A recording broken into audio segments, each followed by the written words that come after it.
Good morning, everyone. All right. It is now 9:25. We're going to be starting in 5 minutes. So please grab coffee, grab donuts, grab fruit. Make yourselves comfortable because we're getting ready to have a great day. So we'll see you back here in 5 minutes. Thank you.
Good morning again, everyone. Good morning. It's 9:30 and it's time to get started. So everyone grab your seats and let's start this day. How's everybody doing this morning? That didn't sound too good. How's everybody?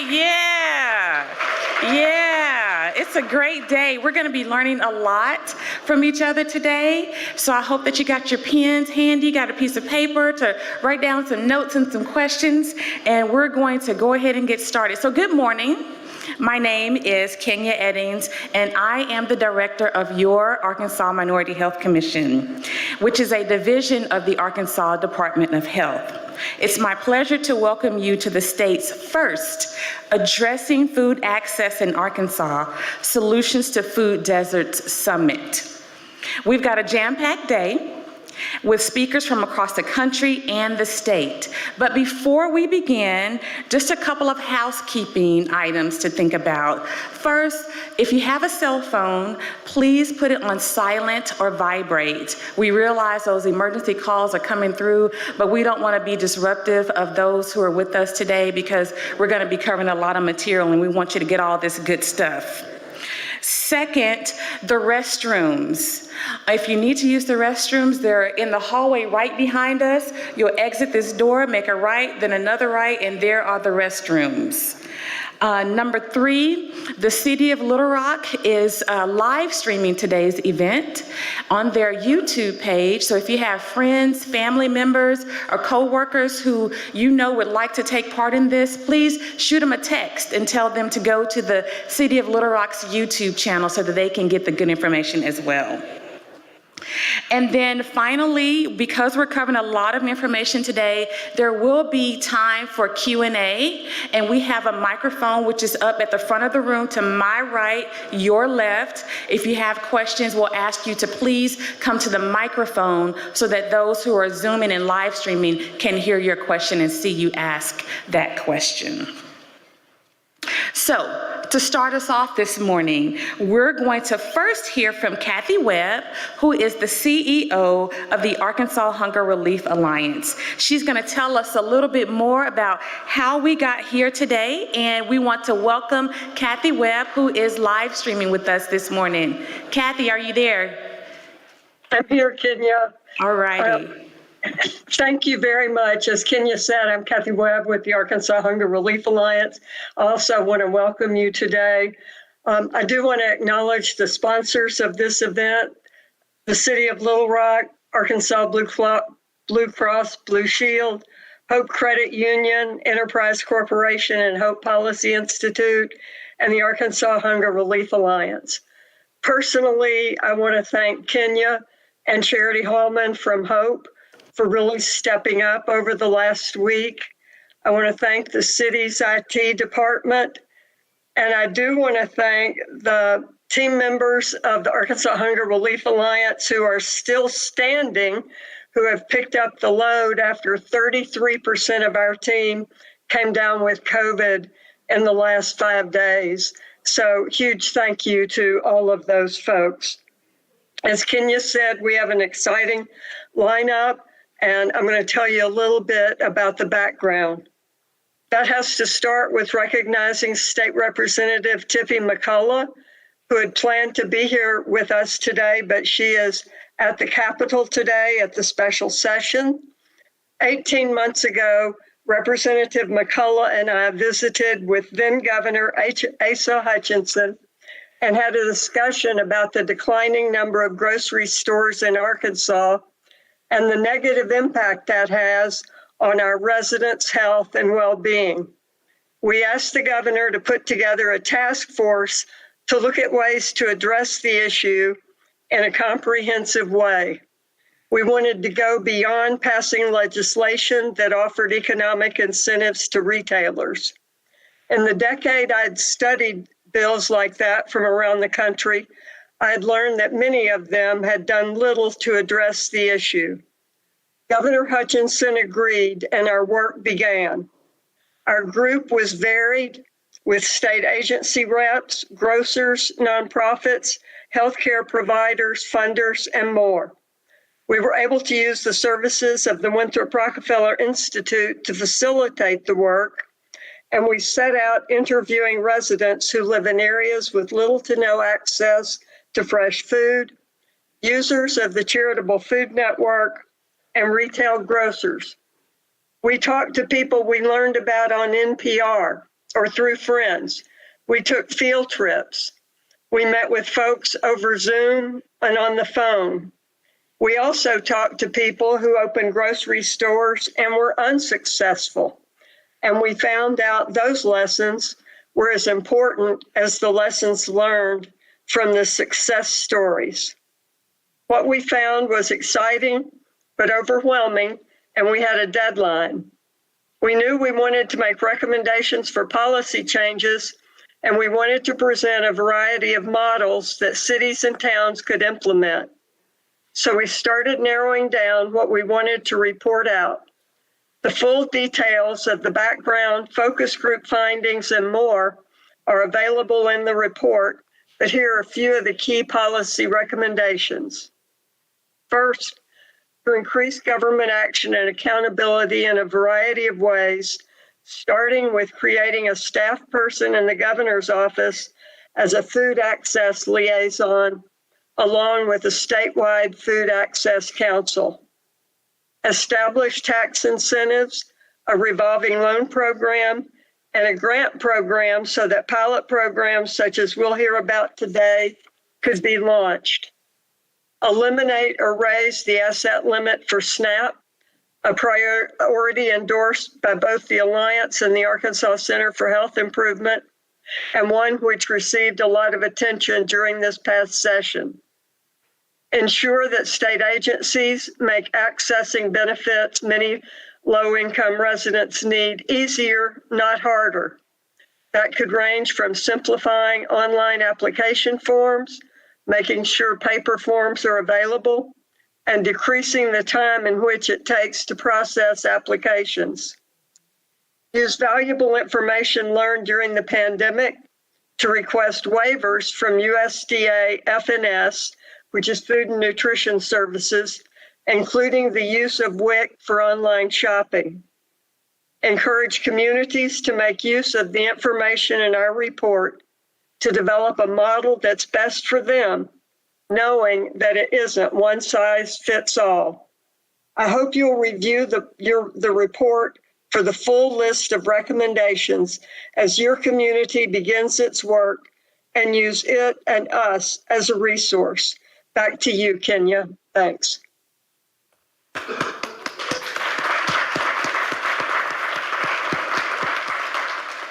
Thank you so much, Kathy. And we know that you wanted to be here with us, but we thank you for being on live stream with us and for your leadership.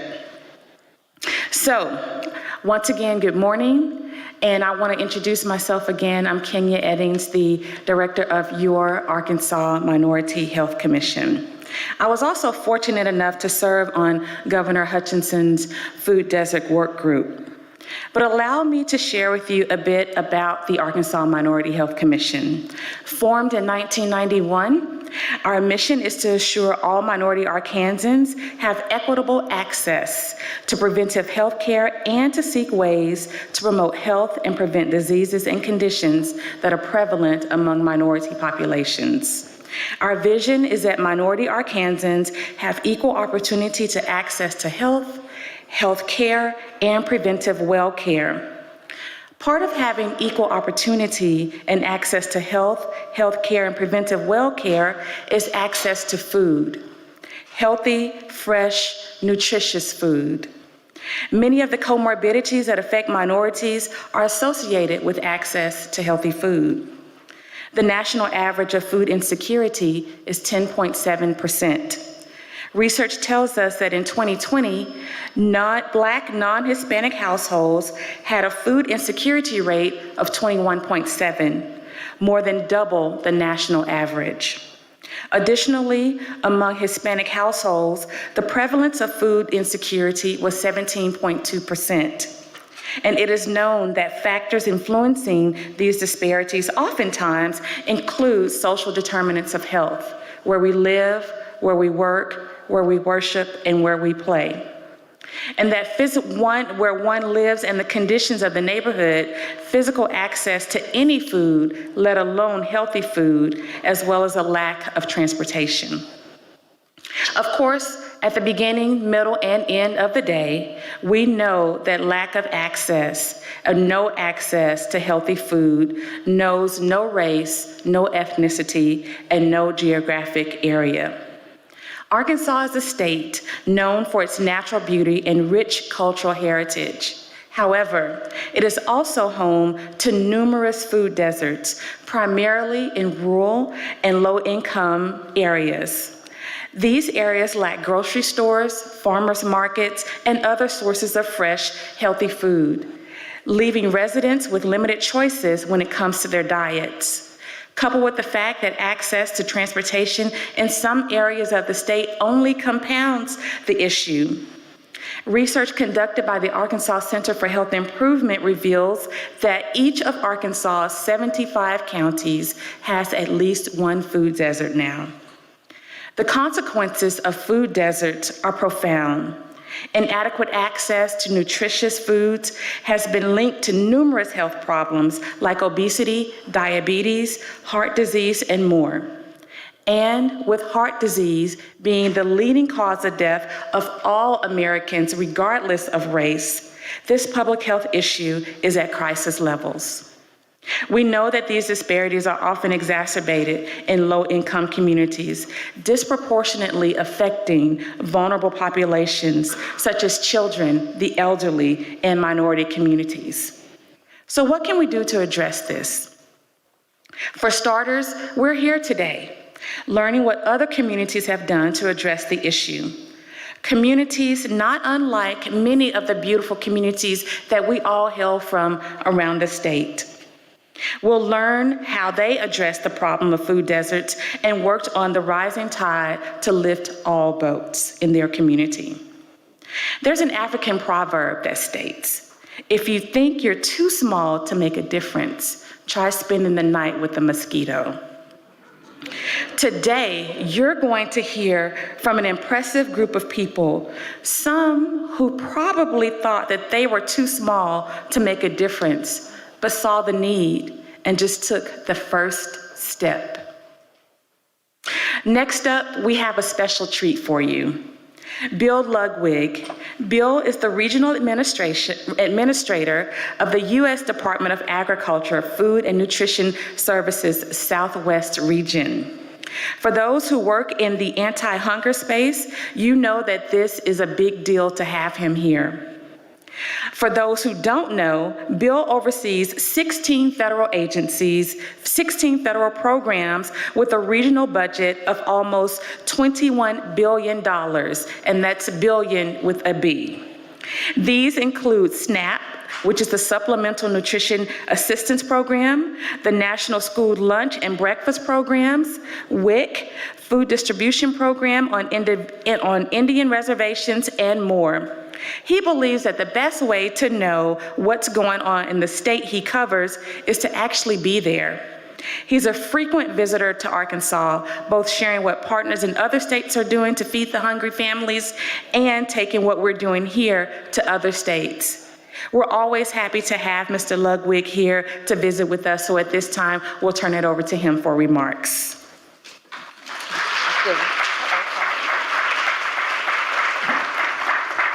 You know, it's always a pleasure to come up to Arkansas. And I think one of the best things about it is the people up here, they don't have accents either. My name's Bill Ludwig. I'm the Regional Administrator. My office is in Dallas, Texas. I'm responsible for all the USDA feeding programs from across the Southwest. It covers 7 states. I tell folks I'm responsible for feeding from New Orleans to Salt Lake City. It's a big area, but we do a lot. I've been working in this field for over 30 years. And this isn't the first meeting like this that I've come to in 30 years. You would think we could solve this issue within 30 years, especially at USDA. We have about $75 billion, and it's going up. I think during the pandemic, it was $100 billion. You would think we could solve this problem, but we haven't solved it. My wife asks me all the time, when are you going to retire? Had you solved the hunger problem after 30 years? No, baby, I hadn't solved it yet. But we're working on it, and we've made a lot of progress since I've been in this business over 30 years ago. I can remember what we did when we started. Actually, I was the deputy secretary for the Louisiana Department of Social Services, responsible for the hunger issues. And I can remember going into SNAP offices and having thousands of clients in New Orleans sitting in a food stamp office. We've made a lot of progress. We've done things in the last 30 years to make it easier for our clients to be able to access food. Things like shopping online. Who would have ever dreamed the government would have let you shop online if you were a SNAP recipient? The things that we've done in WIC that we've changed. And the biggest change that we made, folks, was during the pandemic. I saw Food and Nutrition Service do waivers for things that we had talked about for 30 years, letting parents drive and pick up food for children without the children being in the car. We did some really great things during the pandemic to make sure that all children was fed. And now the pandemic's over. I say it's over, and then I look up here and I hear people talk about COVID. So federally it's been declared over. But we brought a lot of those best practices that we implemented during the pandemic, we brought them over. Today, you're going to talk about food deserts, food access, and food security, and they all go hand in hand. When I started this business, when we talked about food deserts, we thought about rural communities. But as we got to looking into it at USDA, we realized it also exists in urban communities, just like rural communities. My home is in a place in North Louisiana, very rural. We have one grocery store within 35 miles. And that's a Walmart. It's a real grocery store, Walmart, and we have a Brookshire's there. In the grocery store that we have closest to us is 5 miles from my house. The quality of the food there is not that great. You know, the vegetables they get are all seconds. The prices are out the ceiling. I can go to Walmart and drive 35 miles and still come out ahead than shopping at the local little grocery store we have. Not blaming the local grocery store, it's all they've got. They have to do what they have to do. But it's a food desert. But that same desert exists in the cities. If you're 3 miles from a grocery store in the city and you don't have a car and there's not a bus, then how are you going to get to that grocery store? And if you're old as I am, that's a long walk, you know. So it's a real problem. There is the solution, and the solution's sitting out there with you. It's called best practices. Things that work in Alabama and Mississippi will also work in Louisiana and Arkansas. And that's the purpose of this meeting here today, is to bring those best practices and those experts so that you can hear what's working in other communities and you can implement that in your own community. Before I finish, I do want to mention we had 15 feeding programs for many years at USDA. Today we have 16. Congress authorized another program at the end of last year, and it goes into effect 2024, and it's called Summer EBT. During the pandemic, We implemented pandemic EBT, where we actually sent cards, EBT cards, like SNAP cards, out to families that had children because the children weren't in school. All the studies that were done showed that that program did have a positive impact on hunger in the United States. Congress, in their wisdom, that's hard to say, isn't it? Congress, in their wisdom, decided to give us a version of pandemic EBT for the summer. The rural children, we've always had a summer program, and in the summer program, it's mainly designed for urban children, where you have a congregate setting. We have battled this for years. How do you implement that in a rural area where a child is 5 miles from a city, 2 miles to the closest neighbor? The solution is summer EBT. For rural children in America, starting in 2024, we will issue an EBT card to those families during the summer. Okay? It's a great program. It starts in 2024. The problem is, many states, it's not a mandatory program. It's an elective program. So many states have not made the decision to take advantage of that program. So the reason I bring it up today, when you go back home, wherever your home is, that you can talk to your local legislators about implementing summer EBT. In fact, the majority of states have decided that they're not going to implement in 2024. I'm responsible for 7 states. I've had 2 states commit to do summer EBT, New Mexico and Utah. And it's a heavy lift for states. I'm going to be honest with you. It's like pandemic EBT was a heavy lift. Summer EBT is a heavy lift too, because you have to have the Health and Human Services Agency and the Education Agency working together to determine who those children are. But in closing, when you go home, talk to your local legislatures and see if they plan on implementing the program in 2024. I'm sorry? Arkansas has not. They hadn't made a commitment yet, okay? Arkansas hadn't made a final commitment yet. Have a great meeting. I was shocked to see how many people are here. That tells me how important this issue is. So have a great meeting, and if we can ever help anybody, let us know.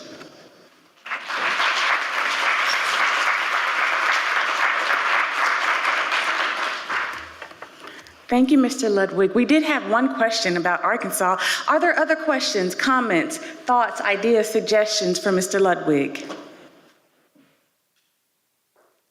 If you have a question, I'd ask you to please come to the microphone up front so that our live streamers can hear you and see your beautiful faces. Thank you. No, Matthews, I work.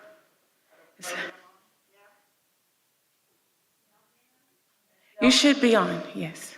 Nell Matthews, I work at volunteer at Stevens Elementary Food Pantry. And my question is, would the EBT program be able to work for children in food deserts in cities? And yeah, come on back. Come on back up.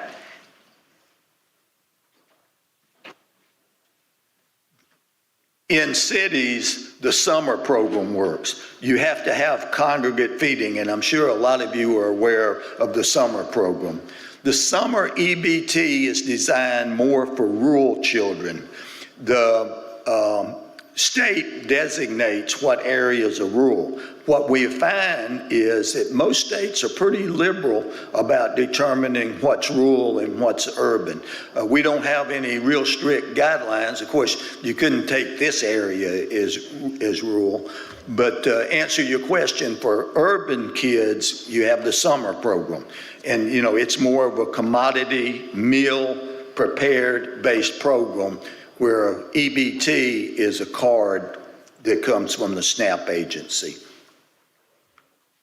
Hi, my name is Stephanie. I'm a graduate student and I'm working with the Little Rock School District this year. You said that a lot of states haven't elected into the program, and you said that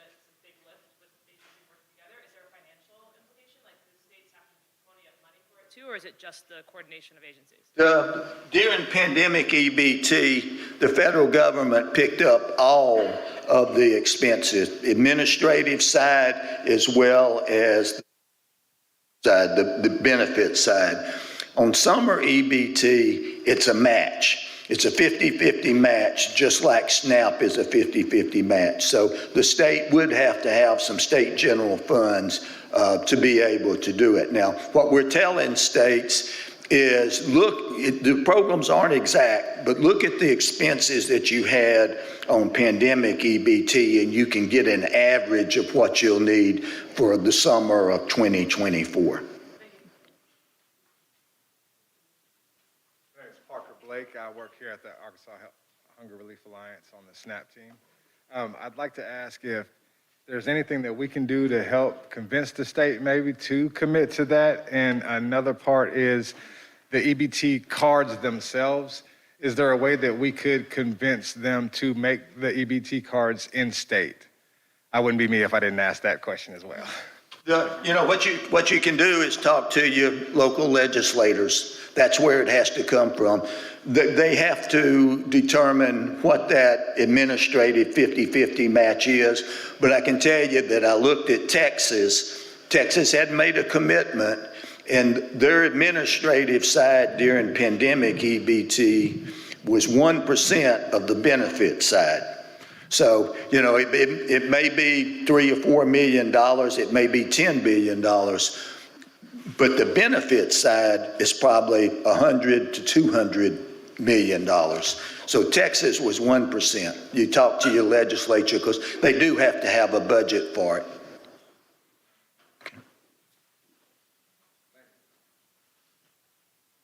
Okay, thank you. Other questions, comments, thoughts, ideas, suggestions? All righty, let's clap it up for Mr. Ludwig. Thank you. Told you we had some good stuff for you. So next up, we have Roshan Austin from Memphis, Tennessee. Roshan's bio is on the Arkansas Hunger Relief's website, but I want to tell you a couple of things about her project before turning it over to Ms. Austin. Ms. Austin is the CEO and president of a long-standing Memphis nonprofit called The Works. The Works has been around for 30 years with a mission to rebuild, restore, and renew families and the environments in which they live. They focus on housing, economic development, and social services. Last December, I was fortunate enough to be a part of the crew that traveled to Memphis to see their mobile food grocery store in action. Roshan was generous with her time, even though her project was brand new, literally brand new. One of the things I liked best about the mobile grocery store was the ambassador program, where two people from the communities where they market the grocery store go out and pass out flyers in advance, talk to the residents and neighbors, and greet people at the market. We loved the neighborhood connection that the ambassadors brought to the project, which is one of the many exciting things about this particular thing. So to hear more, we're just going to go ahead and turn it over to Ms. Austin.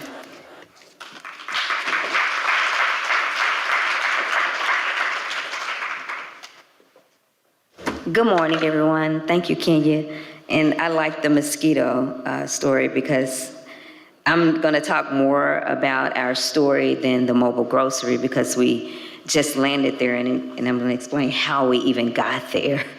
So I'm the mosquito, and I bite a lot, and I bring a crew of mosquitoes with me. So she mentioned that we started 30 years ago, and how does a community development corporation that was founded specifically to address affordable housing needs in a 2 square mile area in Memphis become what we are today? So we were founded by the former pastor of an African Methodist Episcopal church because our organization, of course, The Works, and if you're Christian, it's biblical from the book of James, faith without works is dead, and rebuild, restore, renew, everything we do, although we're not faith-based officially, because we're in the housing space and our theology does not prevent us from providing housing for any population. But our motto, Rebuild, Restore, Renew, is from the book of Isaiah 61. I am not a natural speaker because I was extremely shy. People don't believe that now. And they forced me, to do a TED Talk in February of this year, and I was just nervous, thinking I'm going to remember my 8th grade Edgar Allan Poe poem, The Raven, but I'm not going to remember this TED Talk. But just going back to our founder, Dr. Robinson, he's a faith leader and pastor, but he happened to be a Harvard-educated physician focusing on internal medicine prior to him becoming a pastor.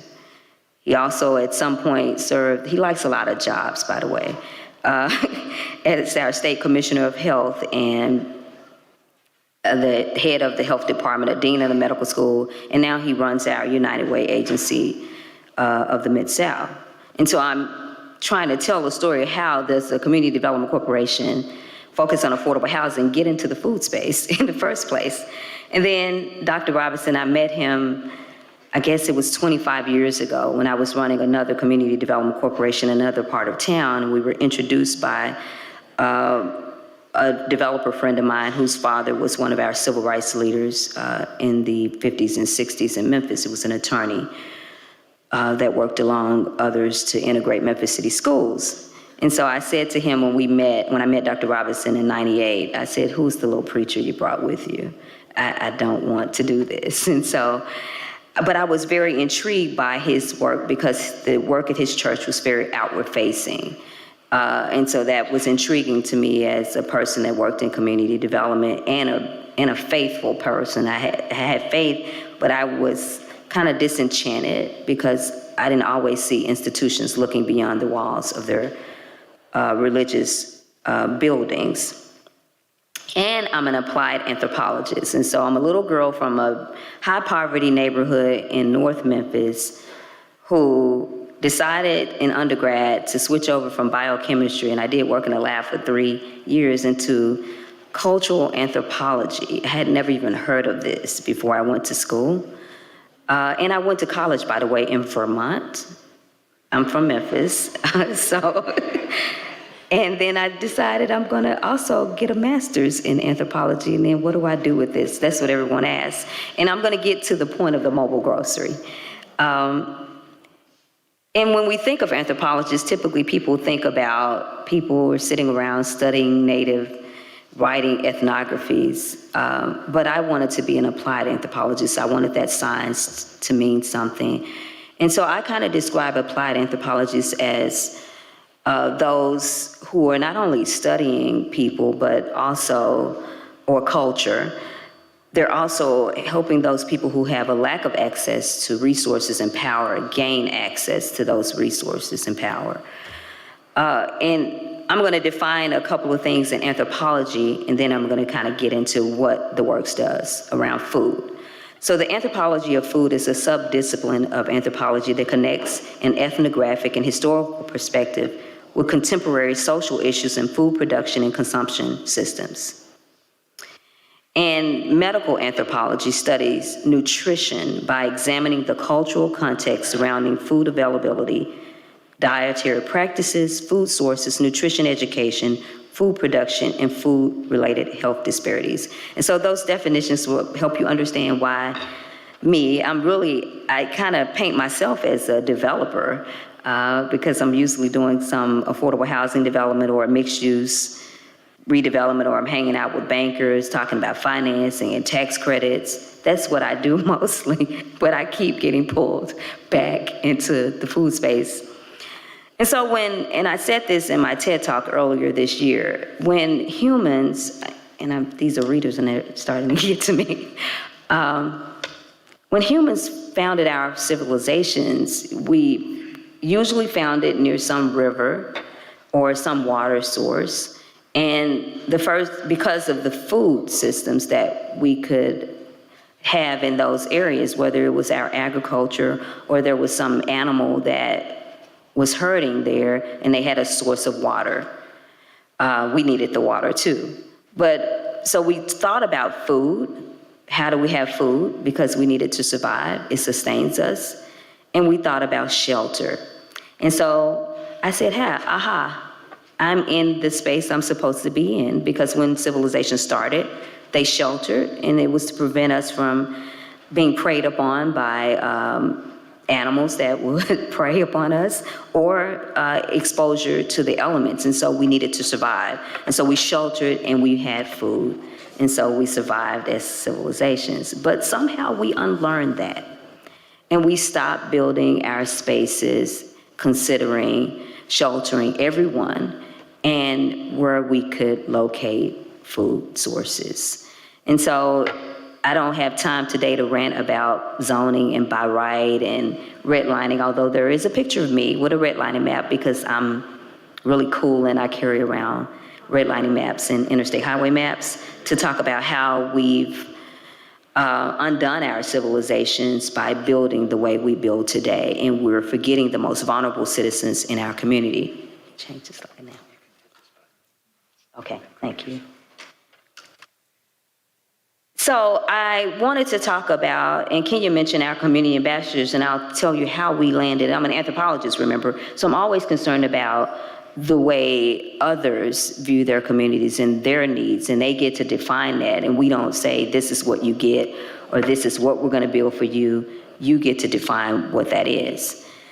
And so when we were turning officially, it would have been 15 years old, but we counted it as 10 because in the first 5 years of the existence of the works, they were not doing housing. In 98, they started as a housing entity. And what that looked like in Memphis and many communities in the South is single-family detached units for homeownership. And I told them, so you forget about everybody else that's vulnerable, no renters, no multifamily, no other form of housing. But our city had zoned that way. So it was exclusionary. And so we really were addressing housing only in one way, just for homeowners and just in their single house. And that meant we were not dealing with people who were the lowest income members of our community. So in 2008, the works underwent an 18-month process, and we call it SOMI-RAP, was the South Memphis Revitalization Action Plan, because at that point, the works was just working in 2 square miles in South Memphis, and that's just south of downtown, and that's a really broad area with a lot of different neighborhoods. So it was an effort to transform South Memphis into one of the region's premier urban neighborhoods. And that process included about 1,000 unique residents were participating in that process in that 2 square mile area. And some of them were from the areas that bordered that initial area in South Memphis. And so out of that, some priorities grew, 9 priorities.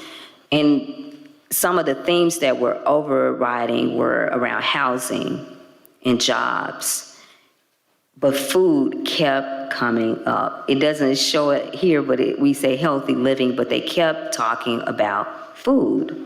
And so we were not in the food space. What do we do about that? We can't make a grocer place in this area. We don't fit their model. There had been grocers historically in the area, but they had gone away. And I watched the grocery model change during my childhood without knowing that, because I was a child and I don't think about models of retailers. And so I saw the neighborhood grocery store, the small footprint store of 25,000 square feet, or even smaller sometimes, grow to the Kroger stores of today, or the Whole Foods of today, of 70,000 plus square feet. But the majority of human beings are not thinking about the model of grocery stores. And other people entered the space like Sam's and Costco. And so it went into more of a big box. And so that eliminated the mom and pop grocery store. So in addition to addressing the food access issue, something else was happening in our neighborhoods where we were working, and particularly in South Memphis. In the zip code where we were founded in 38106, in 2018, the health department, along with other partners in Shelby County, And so you see me, I told you I would have a picture of me in that redlining map because I carry it around. 38106 and 38126, those zip codes that are next door to one another. The average lifespan in those neighborhoods was 13 years less than another zip code in our county in Collierville. And it's only about 13 miles apart, and it's in the same county. Unfortunately, the study this year shows that that gap has widened to a little over 19 years. And guess what it was related to? Kenya already talked about it. It was the health disparities were related to diet. And so not only were we a food desert, but everyone was dying younger because of their lack of access to food or healthy food. And so one of the things, the first implementation of the SOMI RAP plan for us at the Works was the establishment 13 years ago of the South Memphis Farmers Market. So it's just an aggregation of farmers from Tennessee, Arkansas, and Mississippi to come in seasonally and provide fresh produce. We knew that people were dying younger due to diet-related disorders, so we said, hey, yeah, you can't fry the squash. That's not the only way to cook squash. Because somehow we had forgotten that there was a healthier way to cook squash, so everything was deep fried. And so we looked for an evidence-based cooking curriculum, and we landed on Cooking Matters out of Share Our Strengths out of DC. And so we opened the farmers market, and we became a cohort of Cooking Matters at the same time. Well, members of the community in South Memphis dream, and I'm a believer in a no never killed anybody, because I'm still standing here and I get a no every day, because I'm usually going into rooms asking for things like $50 million. They say no typically, but I tried. Sometimes I get it, depends on who I'm talking to. And so they dreamed wildly, and we wanted them to dream wildly in SOMI RAP. And so we had the farmers market, and we started cooking education. And there was a building that the church had purchased right there. It used to be a fish market directly across the street from the church. Well, they donated it to the Works, and we had architects come in and do a charrette. And so we ended up with a greengrocer and a kitchen with 4 cook stations. So we would conduct our cooking education in that kitchen and operate a grocery store, and it was really pretty. And I'll tell you the story about how we didn't have anything in it. It was really pretty though. And we used money from a local foundation to build it out, about $350,000. And then we were awarded a $788,000 grant from the Department of Health and Human Services Administration for Children and Family Office of Community Services. That's the federal government. They have a lot of names. And it was a CED grant, and under the Obama administration, it was the Healthy Food Financing Initiative. And so we had done all of that and started up this store and had no supplies, and I'll talk about that in a minute. But if we just look at food as medicine, over 40% of the Tennessee families report low and very low food security. 21% of the state's population live in areas considered food deserts, and 6% of those are in rural areas and 15% in urban centers. And think about Tennessee, similar to Arkansas. Our biggest cities are Memphis and Nashville, and then you have Chattanooga, Knoxville, Murfreesboro, but Memphis and Nashville being the center of population. Food insecurity and lack of access to affordable and nutritious food are associated with increased risk of multiple health conditions such as obesity, heart disease, and other disorders. And I already mentioned that. And so we're dying younger, we have all of these health issues, and we don't have access to food.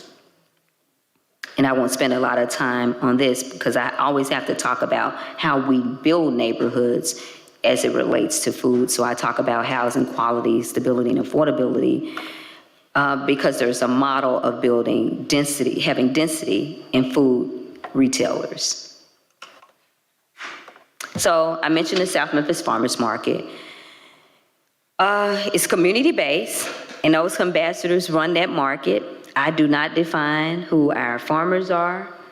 I do not define what we do at the market, the hours or anything, because, and no offense, I have old ladies who boss me around, and they tell our staff what they're going to do in their community. And so what they did decide early on in SoMe Rap was that 6 of the 8 vendors that can locate at that site must be farmers. They must be local farmers. We did not have space for nor need for craft vendors and other type of things that you see at farmers markets. We needed produce. And so 6 must be produce. We serve, we were the 2nd farmers market in the state to accept SNAP. We serve over 5,000 consumers on average every season, running from late May to late August. 60% of the residents in the surrounding neighborhoods live at or below poverty. And I can't see that. I'm sorry, it talks about the incidences of heart disease and diabetes, and so it's above the US average in both cases. And so I just wanted to show a picture, and I'm getting to the mobile. This is the store that's located at that same site, and I mentioned the money we spent on that store. But I'm gonna talk about a partnership in relationship to that store because it's important for the mobile grocer also. I mentioned we had built this beautiful store, had this wonderful kitchen, shelving, refrigeration. We spent hundreds of thousands on that. We had no supply. What we found, because we're not in the grocery business and we just play grocers on television, is that we had no supply network. And what we did not want to do was supply at retail and sell at a higher retail and have no produce. We would be a corner store. We're the size of a corner store, but we didn't want to be a corner store. So it just so happened that people in Tennessee were already talking about food deserts, and so they got this really cool guy, and I call him cool because his name is Rick James. And he's a very good friend of mine. He's an independent grocer in Memphis, and he's been in the grocery business about 50 years.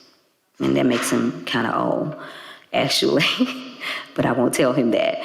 And so he happened to be on the tour. And I remember I'm a mosquito. And there was not a lot of room on the bus, but I'm not a very big person. And so I said, I'm gonna sit next to that guy. Number one, he has a cool name, and he's a grocer. And we didn't have a supplier. We had this building, it was built out, and we had nothing in the building. And so I sat next to him, and I said, at the end of the tour, would you come and look at our store? And he said, sure. And so I told him a great story when he got into the store. And he said, you know what? I like you. I'm going to supply you at my cost. He's a member of the Associated Wholesale Grocers. And I knew that I couldn't be a member because I couldn't spend $25,000 a week with them, which was their requirement for me. And I'm like, I may not even spend that in a year. And so Rick James said, I'll supply you at my cost. And that meant wholesale. So whatever he got it from AWG, I would get it from him. He would not have a fuel surcharge for me, and he would help me mark up my store. So that guy came in and set my store with his wife. So he got on the floor. He said, you can only have 6 inches of this or 12 inches of that. I'm like, I don't know. I'm not a grocer. And so he brought in the things that we needed. And it was a place, he operates Cash Saver stores in Memphis, where our residents shopped anyway. It was low-cost grocery. And so he set that store for me. So I knew about the federal source. I said, well, you're cool. I'm going to help you out with some money. Are you interested in expanding anything in any of your stores? And so he didn't believe me that I could get him some money at below market rate. And so I went back to the feds, got another grant for $741,000, and we made him a loan at 1%, $600,000 loan for one of his stores on Elvis Presley Boulevard in Memphis, which is about 4 miles from our neighborhood.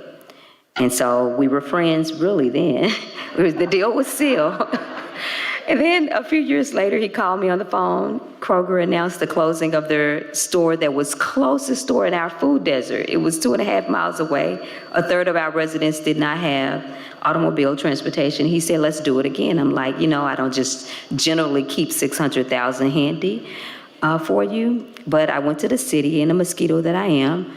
They found some money. I don't know where the CFO got it. I don't really care, as long as it doesn't send us to jail. She found $460,000, But in order to make this deal work, the second deal work, to reopen that Kroger store as a cash saver, I gave him a loan for $360,000 at 0%. I invested $100,000, which we left in the store. We went to our economic development growth engine and got another grant at 2% for $90,000.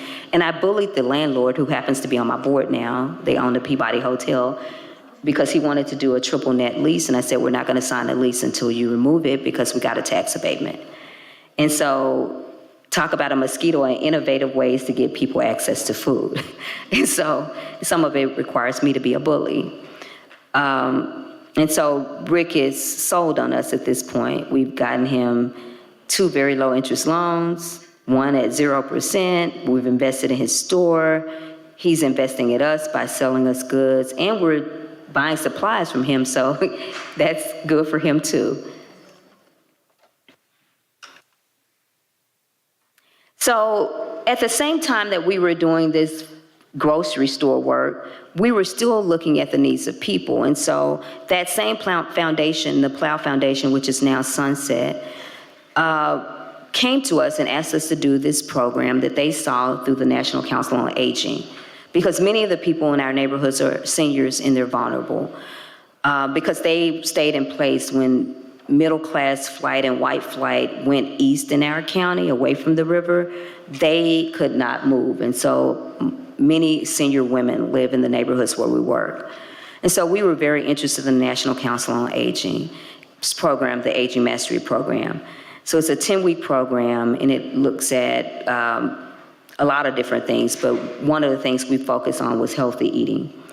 We extended that 10 weeks to 16 weeks. It's free to participants, and we asked them to come to our cooking education, which, by the way, is free. And you leave each week with the raw ingredients to prepare for your families. And so you get free food and you get nutrition education. And many of these are seasoned cooks. We're not trying to teach them how to cook. We're trying to teach them how to cook better and healthier. And so we were doing the grocery business on the finance side, but also still dealing with the people in our neighborhood through Aging Mastery and other programs. And I just wanted to throw that in, but what I wanted to say, here are the results of that.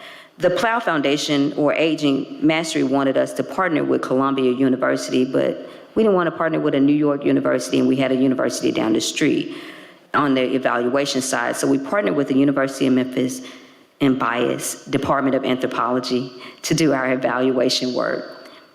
And what we found around the access and education outcome was reduce emergency room visits, reduce upper respiratory systems, less sadness and mental stress. They pay more attention to what they ate, reading labels, cutting fats and sugars, and making better choices overall. They increase their attention to overall health, like checking their blood pressure and general self-care and exercise. And so we got outcomes out of this work around food access and security in the Aging Mastery Program. Another thing, and I don't create a lot of things, I'm just not that smart, but we borrowed something from AARP. A few years ago, in 2017, AARP was doing a pilot program using grant funds in Tennessee and Mississippi, and it was called Fresh Savings. And so, as with grant programs, it ended at some point. We did not want it to end. What it did was, it provided an incentive to people with families with SNAP. If you bought fresh produce at participating grocers and farmers market, we would do a 20 for 20 match each visit. We were the participating grocer along with Kroger, and our store is 2,000 square feet. We actually used more Fresh Savings than Kroger stores because they were just giving you that coupon at the end of your visit without an explanation, and we were telling you how to expand your food budget by using Fresh Savings. It also had a voucher program for prescriptions, so it was called Fresh RX. And so participating physicians could prescribe 6 $10 vouchers to participants to shop for fresh produce at participating farmers markets and grocers. And so it ended after 18 months or so, and we didn't want it to end, so we started it ourselves and we self-funded it. And we called it So Me Fresh Savings. We expanded it also, so it went from just being a 20 for 20 for SNAP recipients for fresh produce to fresh produce, freshly frozen produce, and fruit in its own juice for SNAP. And that's each visit at any of our outlets, at our farmers market, our indoor store, and I'll talk about our mobile and our farm, because we did get into farming. We also wanted seniors who did not receive SNAP to benefit, and so we did a 10 for 10 match for seniors. So I learned something from this lady from Great Britain. I got a call from London one day in early 2019, and she said, Memphis is the hunger capital of the US. I'm like, what? I didn't even know that. The Guardian newspaper does a series called Divided Cities.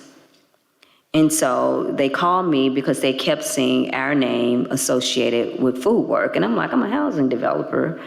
But we had been on the White House blog, and they just kept seeing us in the food space, and they were coming to Memphis. And so we did a mini documentary with the Guardian newspaper called There's Food, It's Just Not Real Food Inside America's Hunger Capital. That led to the Kroger Company corporate Delta division contacting me once they saw it in October of 2019 and saying, we'd like to show you something, and we'd like to partner with you in Memphis. And they wanted me to go to Louisville in January of 2020 because in the South, there was no pandemic, or at least we didn't think so.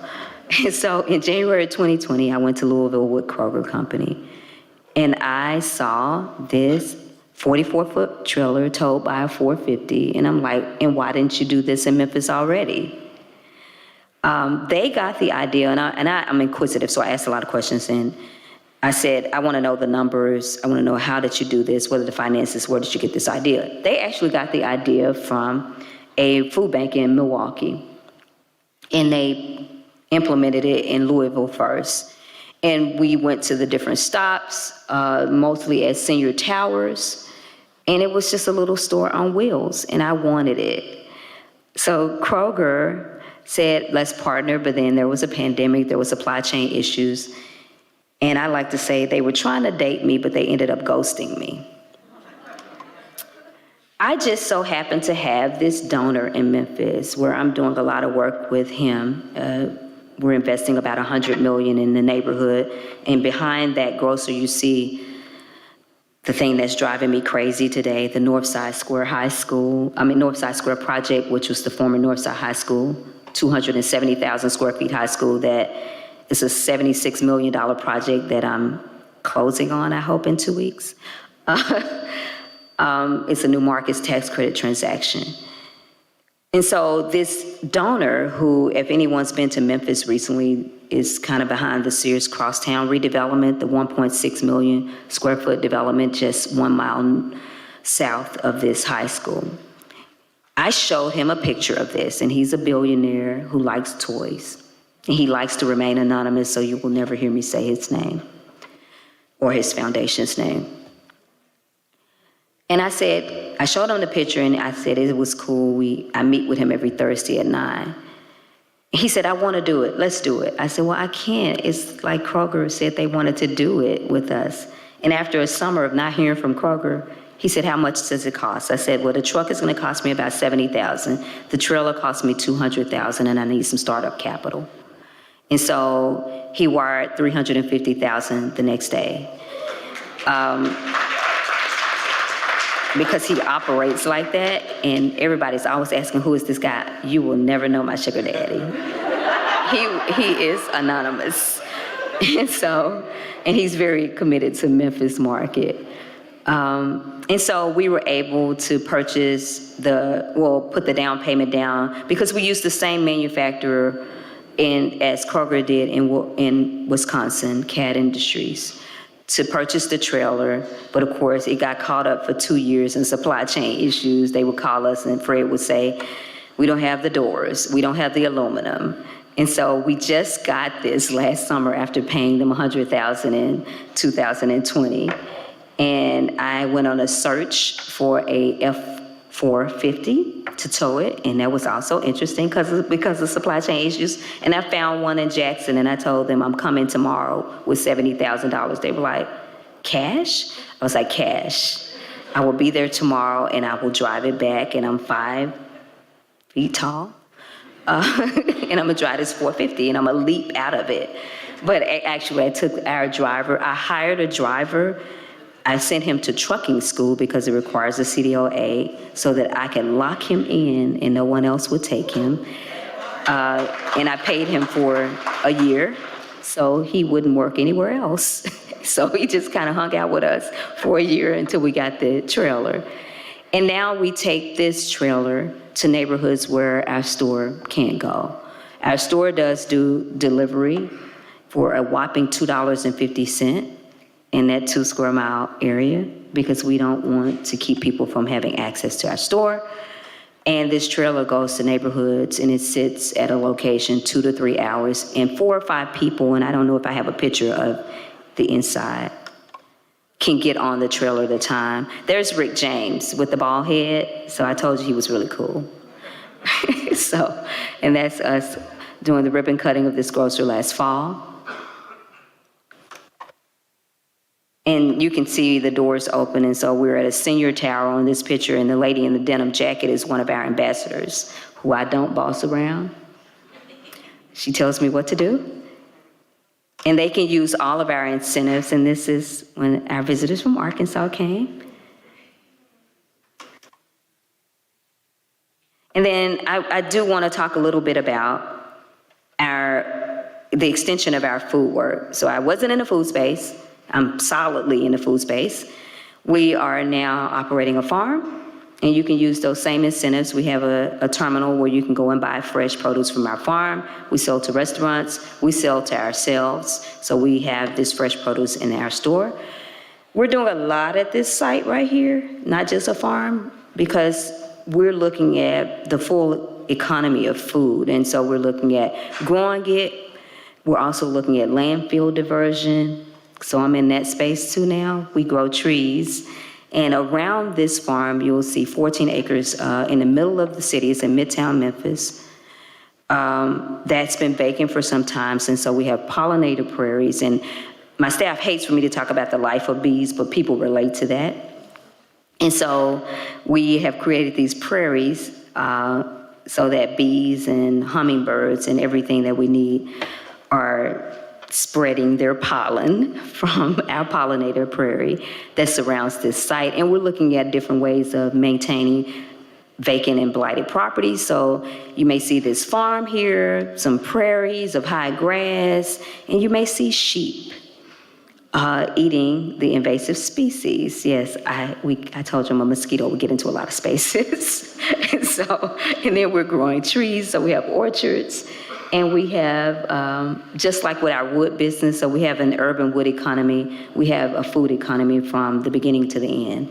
So we are lending in the food space with our Healthy Food Financing Initiative. We're growing via our farm. We're creating pollinator spaces, and we're keeping food waste out of the landfills. And I'll mention our partnerships I just forgot his name. The speaker before me, Bill, mentioned about, or maybe it was you, Kenya, about the access to the internet for many of the seniors or low-income people in our community. We partnered with Microsoft and everyone on to do digital literacy classes and provide devices to the people in our neighborhoods, particularly seniors, and train them how to use those computers so they can call us or either order online at our grocery store. And then we partnered with Big Green. And most people think of Big Green, they think of schools and the gardens that they do at schools. But we were able to give 200 raised bed gardens along with the training and education from our farmer, to residents in the neighborhoods where we work, and we gave away another 200 grow bags to tenants. And so we didn't want to leave tenants out, but the gardens sit mostly with homeowners or in properties that we own and people rent from us.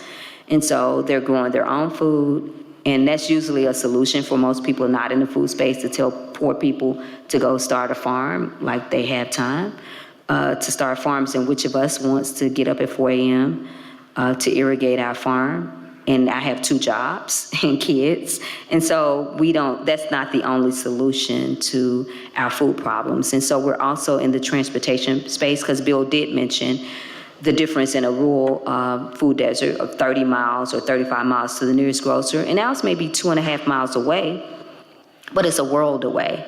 It takes, because we don't have a robust public transportation system, it takes an hour and a half to get there on a bus with a transfer to the grocery store. Well, you'll see me riding bikes. I did not ride a bike until I was 44 years old, because they got me into the transportation space. We're about a 15-minute cycling trip from downtown Memphis, either way, on our north end of our work or south end. And so we have cargo bikes, and people can ride our bike fleet to the grocery store or a small store in their neighborhood or to the farm. And so you'll see us doing slow rolls and looking at pedestrian and cycling infrastructure in our communities. And so it's comprehensive in scope, and we're looking at every aspect of a human's life so that we're helping the most vulnerable people in our cities and our communities. That's it.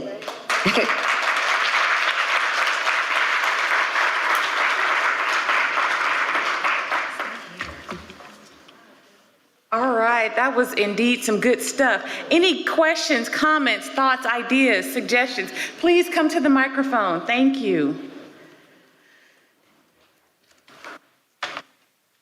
Is there a limit to how many questions we can ask by any chance? And I'm asking because I'm kind of on that same level of inquisiting. My name is Micaiah Roberts, and I'm the administrative assistant for the Small Wonders Foundation. We are also a faith-adjacent organization. Our motto is feeding your need one family at a time, and we are operating in the Maumelle area.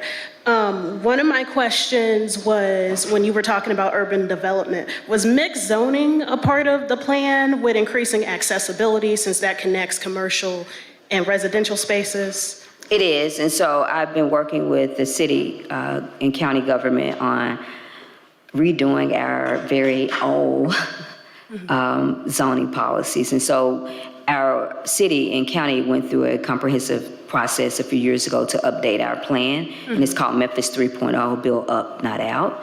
And so part of that is looking at mixed zoning, so that we're able to build by right, because as a developer in these spaces, it's very expensive to build because I have to ask for a variance, and I want to build by right. So that's the other thing. I go around saying by right.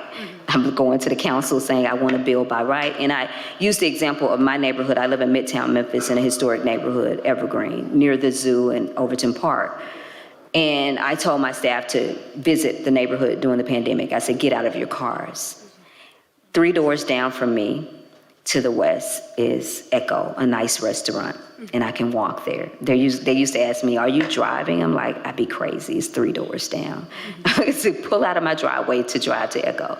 And a block from there is a tapas bar. I'm just giving you the example. I could walk to a park, I could walk to Home Depot if I go the other way, I could walk to Echo, to a restaurant, I could walk to a store around the corner.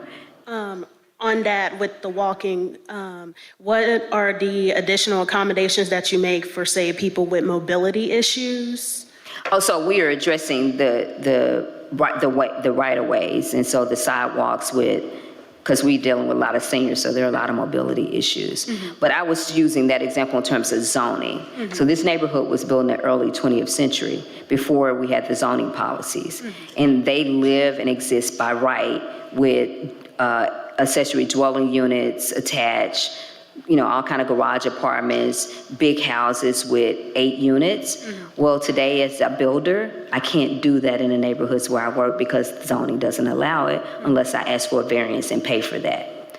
And so you were asking about, are we looking at mixed use? Sure, we are definitely wanting them to address the zoning needs, and we recently made 9 changes to the ordinance. That's great. And then the other question that I had, how do you bridge the gap between religious and secular communities to meet the needs of the general populace, since you were talking about being a faith-based or a faith-adjacent based organization and still trying to make meet those general needs? So we kind of moved away from, we're faith adjacent and we still work with a lot of churches and we have a name that's faithful. But because of Fair Housing Act, our theology would conflict with the work that we do. And so I just view all humans, regardless of their religious belief or the absence of religious belief, as the same, that I think we all deserve the same things. And often I'll talk about the Judaism and the Jewish tradition, the belief that the teacher or the rabbi cannot exist in a place that didn't have all the essentials. And they defined it as 10 things in the Torah. And it was like the blood letter, but it was access to the public sewer, the institution of the synagogue. And so access to food and access to everything we need as humans to survive. And so I reconcile that because as a person of faith, we all deserve and we all should have the things that we need to survive. And so we should never live in a place that the teacher cannot live. Yes. I agree. Okay, the one last question. How do you handle environmental sustainability, such as handling waste, especially when a common issue are grocery stores disposing of food in order to... Yeah, we have a without whole big profit. division. Today is called sustainable initiatives, but we don't like the word sustainable. We like regenerative, and so nobody says that word, so we just haven't called the department. And so I mentioned that we were in that space. And so we have a guy that runs that division who started a pretty big entity called the Compost Ferry. He sold that out to Atlas Organics. And so we're in the composting space, landfill diversion, whether it's food waste, it's woody materials. And so we're making biochar. We have a 10-acre biomass campus. And I don't even have time to talk about all of that. And so we're growing trees and other native species and sell to developers. And we're keeping all of that woody material and food out of the landfill. Oh, nice. Okay, that's all I gotta ask. Thank you. Other questions, comments, thoughts, ideas, suggestions? If there are none, let's give her a big round of applause. Thank you so much.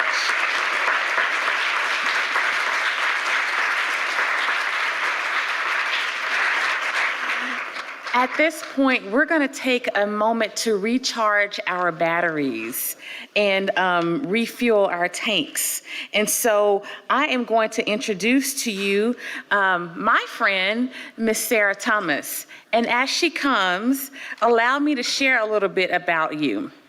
She is a seasoned yogi who embraced the practice even before she was born, thanks to her mother's prenatal yoga class. Guided by her mother as her first teacher, Sarah embarked on a lifelong journey of yoga and meditation, nurturing a deep passion for the art. She honed her yoga skills at Sage Yoga, where she not only perfected her techniques, but also expanded her understanding of the practice. Transitioning from student to teacher, she began sharing her knowledge with others in and around Little Rock. Her classes have graced various venues, including St. Jude, Janssen Pharmaceuticals, UAMS, Zen Studios, and Sixth House Wellness Studio, just to name a few. But Sarah's dedication to yoga doesn't stop within the studio walls. She generously volunteers her time to spread yoga's benefits throughout the community, collaborating with organizations like Our House, Dunbar Community Center, Ballet Arkansas, the Arkansas Minority Health Commission, and more. As a Lululemon Legacy Ambassador, Sarah takes her passion for yoga beyond teaching and promotion. She actively works to foster genuine connections with the community, aligning with Lululemon's mission of empowering people to lead their best lives through fitness, health, and wellness. Now, beyond yoga, Sarah is also an advocate for holistic health, addressing barriers to well-being within her city and state. As a health and wellness lifestyle coach certified by Emory University's Rollins School of Public Health, she supports pre-diabetic, diabetic, and cardiovascular patients on their journey to better health in a positive and proactive manner. In all aspects of her life, Sarah remains devoted to the well-being of others, driven by a genuine desire to share the transformative power of yoga to inspire a healthier, happier community. Ms. Thomas. Let me ask this, can the people in the back hear me? And yeah, you may have to come to the microphone. Is there a way that we can get the microphone on the table? Is that Or I can live? take that. Oh, okay, yes. All righty, yes. Ooh, that bio made me tired. I'm like, Sarah, go sit down. Hi, everyone. How's everyone feeling? Yes? Good morning? Good mid-morning? Energized? Don't be afraid. It's chair yoga. It is gonna be okay. I've been doing yoga for a long time. As she said, literally, I was in my mom's belly like, yay. And then I came out, I was like, woohoo, keep going. I always like to tell people this about myself, about chair yoga. It really became very important with me about 13 years ago. I was diagnosed with multiple sclerosis, which is an autoimmune disease. I could not walk for a year. I could not hold a fork. I could not turn a key into a door. I had to learn these things all over again. I try to teach people chair yoga because you can do it at home, you can do it at your office, you can do it at conferences with all you beautiful people. It's great. So, we're all gonna do this together. We're in a safe place. I'm like 100 pounds soaking wet, so there's no reason to be scared. We got this. So I want everyone to come to the edge of their chair. And you might have to scoot back away from the table a bit. Good. So we're gonna ground our feet first and foremost. So you're putting your feet on the ground, and you're like, Sarah, okay, I got that. What am I supposed to do now? So how much space should you have in between your legs? I want everybody to ball your fist up, both of your fists. Connect them together. Put them in between your knees. There you go. That's how much space is supposed to happen between your legs, all the way down to the ground. Yeah, see, look, you're already doing it. You're doing great. Okay, sit up nice and tall. Oh, look at these beautiful spines. Yes, I love it. Relax your hands on your legs. Beautiful. Start to just roll your shoulders back. For my people who have had surgery or rotator cuff because you're playing golf a lot, or football, or baseball, you can also take your fingers and place them on your shoulders and roll them back, nice and gentle. And if you haven't had that, that might feel good for you. Look at people in the back like, yes.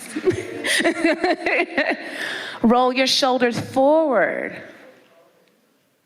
Oh, yes. They do move. It's a socket. It's round. It does go forward.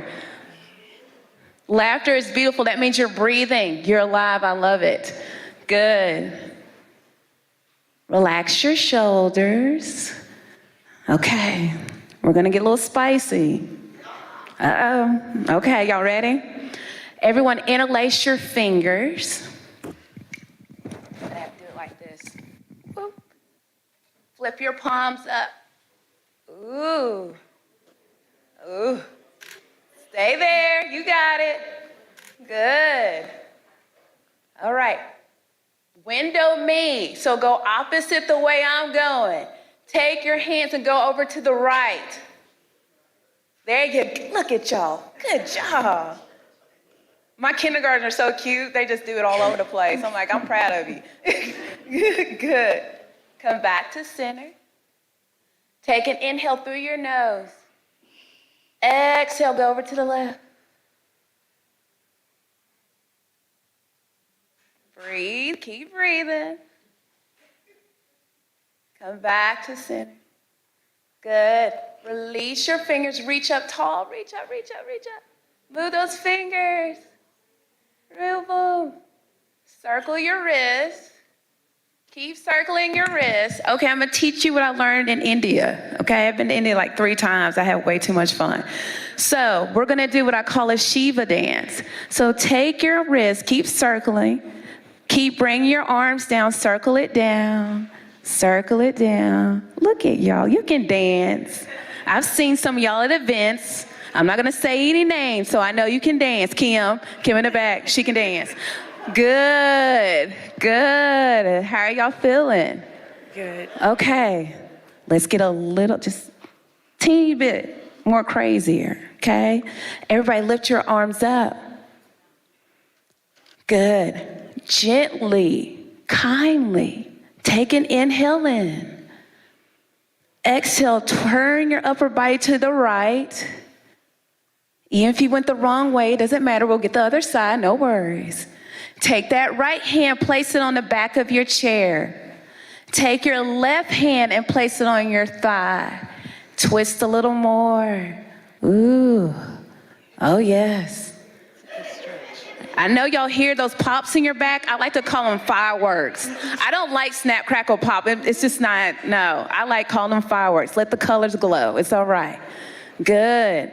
Keep your body twisted. Lift those arms back up. Keep them twisted. Come back to center. Ooh, drop it down. Okay, yogis, you're all yogis now, okay? Welcome to graduation. We must be balanced on both sides. As a Libra, I have to do this, so we have to do the other side, okay? I have to. I gotta have that balance. So lift those arms up. Good. Take an inhale in. Exhale, twist to the left. Beautiful. Take that left hand to the back of your chair. Right hand on top of your thigh. Twist a little more. Ooh, my city director's here. Go on, Mr. Miller. You got it. Twist it. He got this. Breathe. Everybody tell your neighbor, you got this. You got this. There we go. You got this. Yes. All right, lift those arms up. Twist back. Drop it down. Ooh, but look, all right, okay, we feel good, yes, we're moving, okay. All right, now, I don't want us to forget why we're here. So I thought about this last night. I have helped the homeless a lot. I've worked with the homeless for about 10 years. I've even meditated on the bridge with them, and I've talked to them about what does it feel to really, really be hungry? And we're gonna have lunch, and I want you to feel it, because I know some of y'all feeling hungry right now, but I want you to feel what they feel. So what I want everybody to do is take your left hand and place it on your stomach. Take your right hand, place it on the other side of your stomach. Sit up tall. Close your eyes. Close your eyes. Take an inhale in. Hold that breath. Fill your belly with air. Feel that emptiness. It is empty. Exhale, let that breath out. Inhale. Really fill your belly. Fill it up with that air. Fill that space. Feel that empty space inside your belly. Exhale. Good. One more. Inhale. Hold. 1, 2, 3, 4, 5. Open your mouth, sigh it out. Ooh. We're going to do that one more time, because if we all exhale at the same time, it sounds like an ocean wave. I promise it does. Everyone inhale in your nose. Really grab your breath. Grab it. Fill up that belly. Feel it.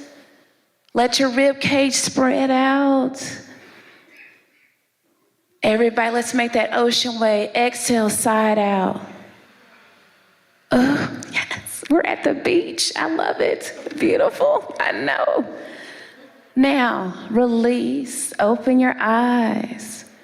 So y'all felt that breath inside your belly. This is what I do with my homeless group. And they said that breath filling their belly makes them forget about the hunger. It makes them forget about the emptiness they're feeling. I want you to be mindful of that. When we're talking about these food deserts, there are children who feel an emptiness. So we must work together. We must figure out the way. There's so much food in the world, we should be feeding everybody. No one should be missing a meal.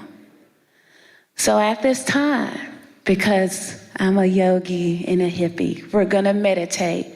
You can do this anywhere. Place your right hand on your heart, left hand on your belly. Sit up tall like a tree. Let that spine be long. My dear friends, don't control your breath. Just breathe natural. Don't be afraid of the silence. Feel your heartbeat. Feel your breath. Know that you're alive and you have a purpose. Every day that you wake up means you have a purpose. It can be as small, it can be big, but you have a purpose and you are alive. Cherish that. Know how precious it is to have a heartbeat in this moment and have a breath in this moment.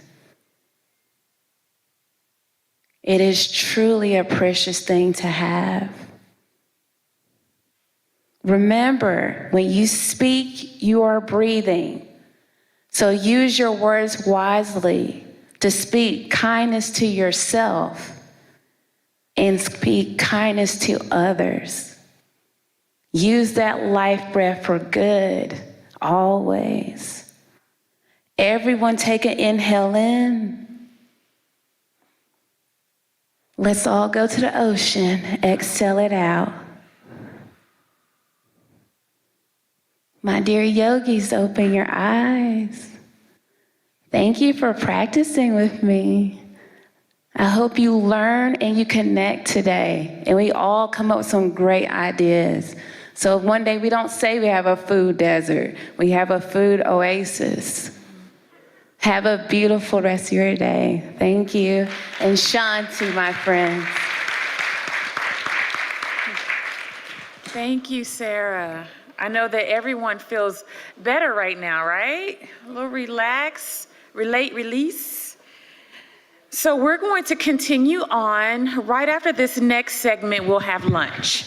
So at this point, I am very excited to introduce to you Ms. Gloria Dickerson and Ms. Chiquita Fountain for a panel that will be moderated by Kevin Coogan.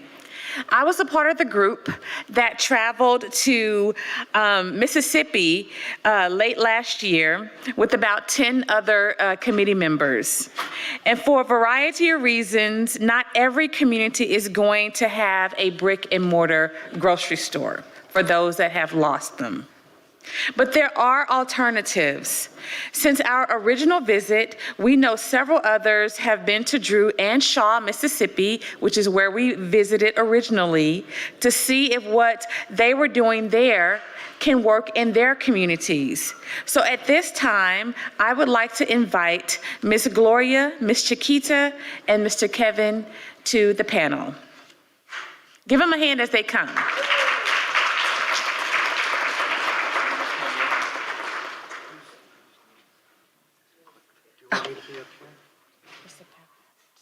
I think that you can have a seat, but whatever you want to do.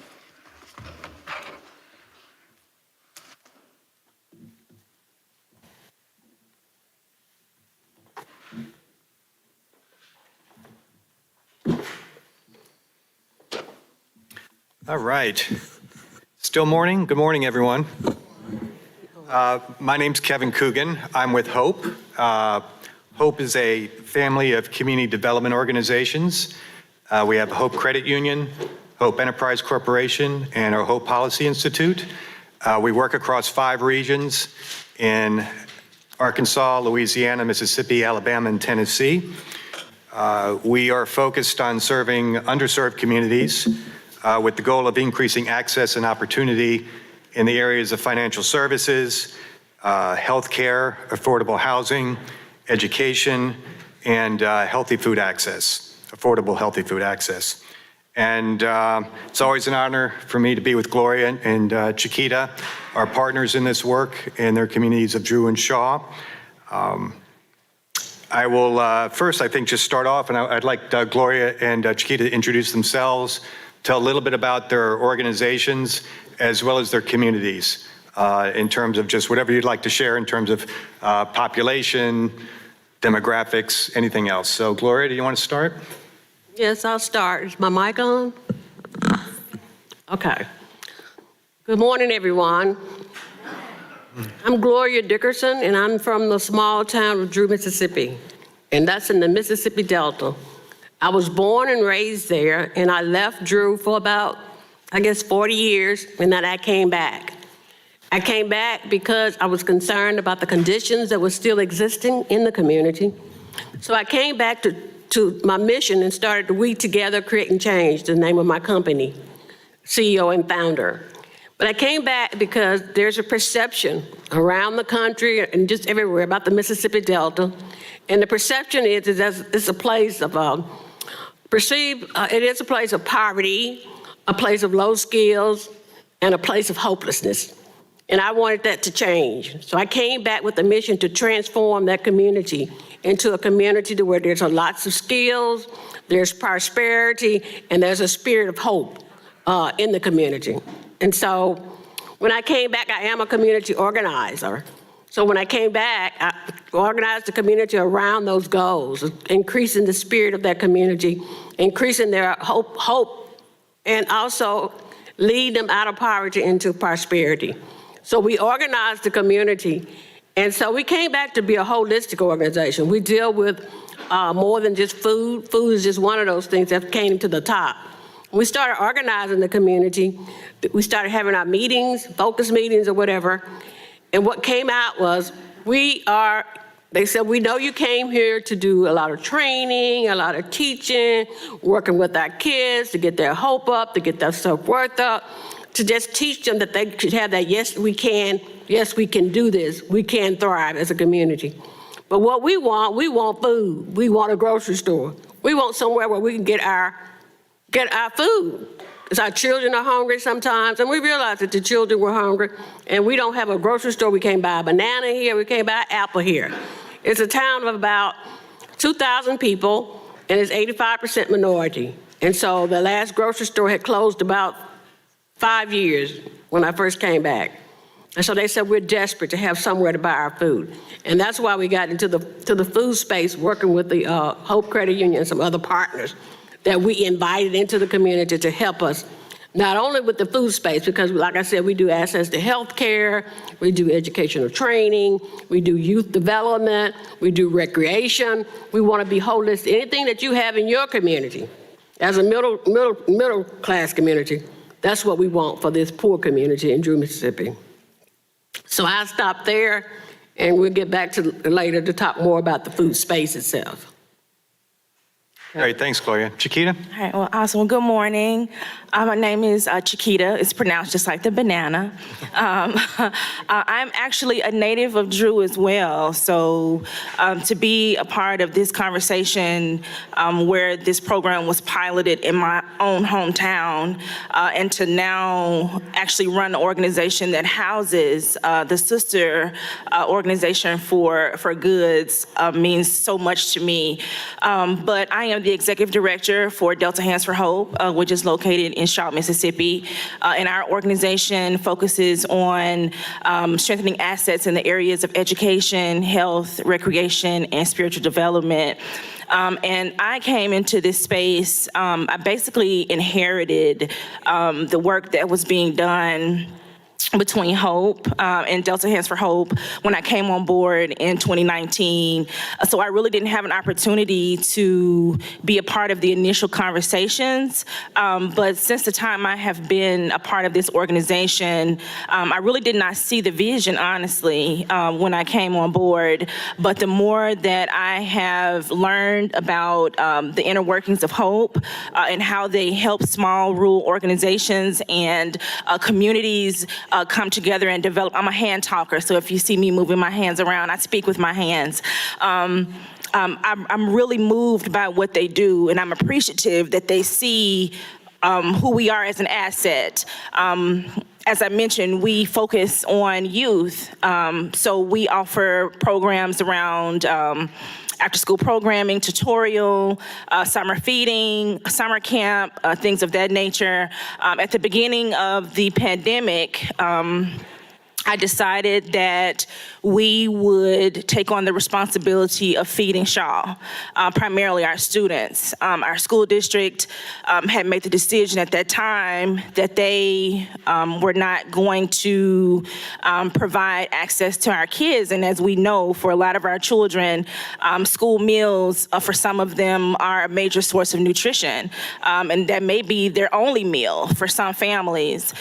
So we decided to take on that full responsibility. So in April of 2020, we decided to take on the designation as the emergency food pantry. And we operated in that capacity until maybe August of last year. And that was when the goods program kicked in for us. And I would like to add too that I have so much respect for the work that Ms. Dickerson has been doing with her community, with my community actually, since that is my hometown. But I no longer live there. I live in Cleveland. But she's done a fantastic job with giving the community agency. And I think that's it's good for us as leaders to come together and talk about the things that are happening in our communities. But we also have to include those that live there, because we could think that ideas are transformative and wonderful, and we have so much money to funnel into these ideas. But if you don't have the buy-in from the community, it's basically like you're just throwing money in the air. So you need to make sure that your community sees this as an asset. I've worked even prior to the position that I'm in now in communities where you have foundations and organizations that said, oh, they have children, they need a park, they need a green space.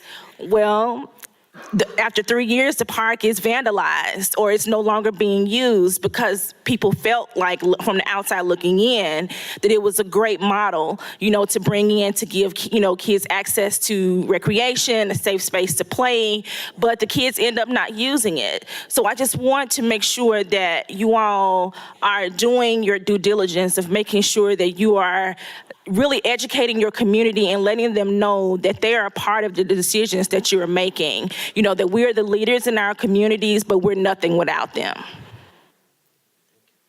Great, thank you both.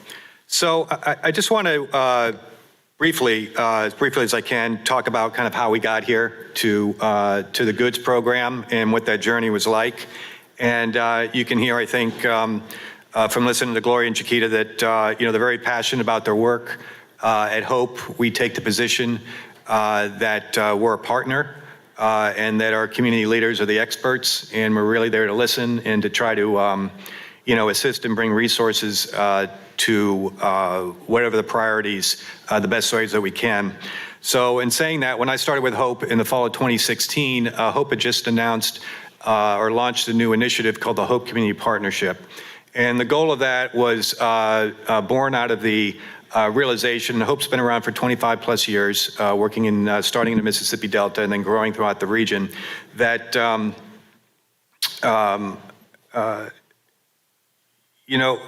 we need to, again, bring partners to the program, but that many of these communities, lack the capacity in many cases to solve some of the problems they have. Many times that's on the municipal level. Many of the mayors are what I would consider part-time positions. and there just isn't really the administrative capacity even to go after some of the resources that are out there. So the Hope Community Partnership, the easiest way to describe it is kind of a de facto economic development department that we form along with our community partners and also external partners as well too. So in launching the Hope Community Partnership in 7 communities throughout the Mississippi Delta region, I would say, first partnered with Gloria and her organization because of the work that she had done up to that time with the Drew Collaborative. She had already done years' worth of community organizing and kind of rallying the troops and identifying other leaders who could take on certain responsibilities within the community. We started a strategic planning process in all these communities, which is I know that's a phrase that is rightfully so, sometimes frowned upon, because many times those strategic plans are created and then kind of left on a shelf. But our goal from the beginning was to bring in partnerships and to identify funding sources to solve some of these key priority projects that the communities identified. And I would say in the 7 communities that you initially worked with, without question, grocery store and healthy food access was either number 1 or number 2. In those priorities. So in working with the collaborative, we did a series, and the other communities as well too, a series of community meetings over a period, I'd say almost 2 years really, trying to get feedback during surveys. And in relation to the grocery store priority, we started to do our due diligence in terms of, is this financially feasible and sustainable? We did multiple market studies in the city of Drew, different locations, different models, different sizes. And at the end of the day, it was determined that because of certain factors, a full service grocery store that could offer affordable prices and a decent selection was not a viable option. A lot of that comes down to purchasing power, a combination of population and income was a big part of that. So we started looking at other solutions, and the online solution was something that had popped up, and that prior to my work at Hope, I was with Whole Foods Market for many years. And seeing that the buy online, pick up in store model was picking up steam, that looked like something we could maybe leverage a bit. There was a program in the city of Baltimore through the Baltimore Department of Health called the Virtual Supermarket Program. It's been in existence now for about 14 years. And they focused on a centralized ordering and delivery program among senior centers in Baltimore. Actually spoke to Rick James about that at one point to see if we could do that in Memphis as well too. And now that you brought up his name again, I think I owe Rick a call. He's a great guy and very open to helping, to say the least. So right about the time that we had, I think, our last community meeting to present to the community the numbers that we had come up with in terms of the sustainability issues, and presenting the online grocery delivery program to the community to see if there was acceptance for that option. It was accepted at that point in time. Up to that, I think it's fair to say everyone was really focused on the grocery store, rightfully so. That was in November of 2019. So because of Gloria's work and contact, she was with the W.K. Kellogg Foundation for many years. They had agreed to write a grant or offer a grant to support the online program. And this was in, I think, February of 2020. And then, of course, we know what happened a month later, which even, I would say, exaggerated the need for a program like this one. Throughout the next couple of months, we applied for a few more grants. We got a Healthy Food Financing Initiative grant to support the program. The Delta Regional Authority awarded a grant to improve the infrastructure of the Armory building that the city of Drew had taken over years ago to house the program. And then Hope also has an internal grant program we were able to utilize as well too to help build out the facility. Those grant monies were enabled the community to, through Gloria's organization in partnership with the city, to buy a refrigerated vehicle, buy some coolers, refrigerators, freezers, shelving and tables, computers, to house this online program, again, with a centralized location for ordering as well as for delivery. The idea being to create a community space, certainly create convenience for the community, and to also remove the cost of delivery. The store the retailer that I'll say coincidentally, but maybe not so, that through our surveys, most of the community shopped in was the Walmart in Cleveland, Mississippi, which is about 20 miles away from Drew.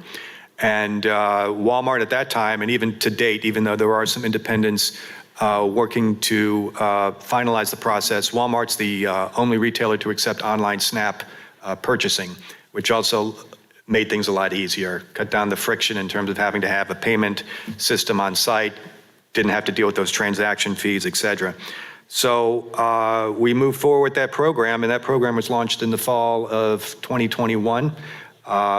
Gloria has 2 people on her staff. She has a driver and a customer service rep that help with the ordering as well as the pickups.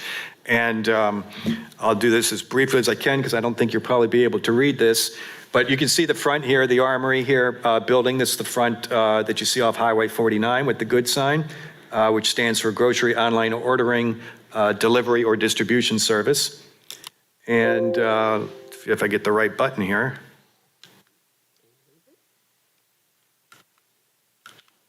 Am I pointing in the right direction? Okay. Well, this is my little flow chart here that I know you can't read, but I'm going to read through it regardless, just to give you a quick idea. Basically, the customers all create their own individual online accounts with the retail partner. Those orders then are placed either at the customer service facility with the help of the rep. We also have wireless tablets that, if need be, that rep can go to the homes and help them place their orders there. They can also place their orders themselves and save them in the cart. Then when these orders are ready to be batch ordered, meaning multiple orders placed at once within a particular delivery window, our customer service rep is able to then place all those orders at once. And those orders can be taken through Walmart with credit, debit, EBT, or gift cards. The retailer, typical thing now, it's kind of table stakes with a lot of retailers. They'll have a personal shopper do the shopping, place those orders in the back of the store in the proper temperature places, whether it's frozen, refrigerated, or ambient temperature.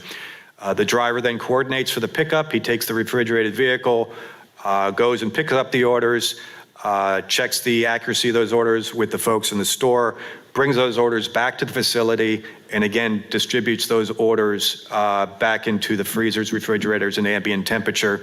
So they're available for pickup really at the convenience for the customers.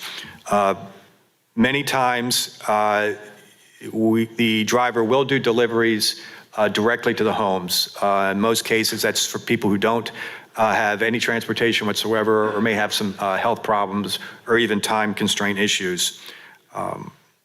Then those delivers are basically, the orders rather delivered or they're picked up at the location and they've already been paid for through the transaction online. And all that's done at no additional cost to the customers.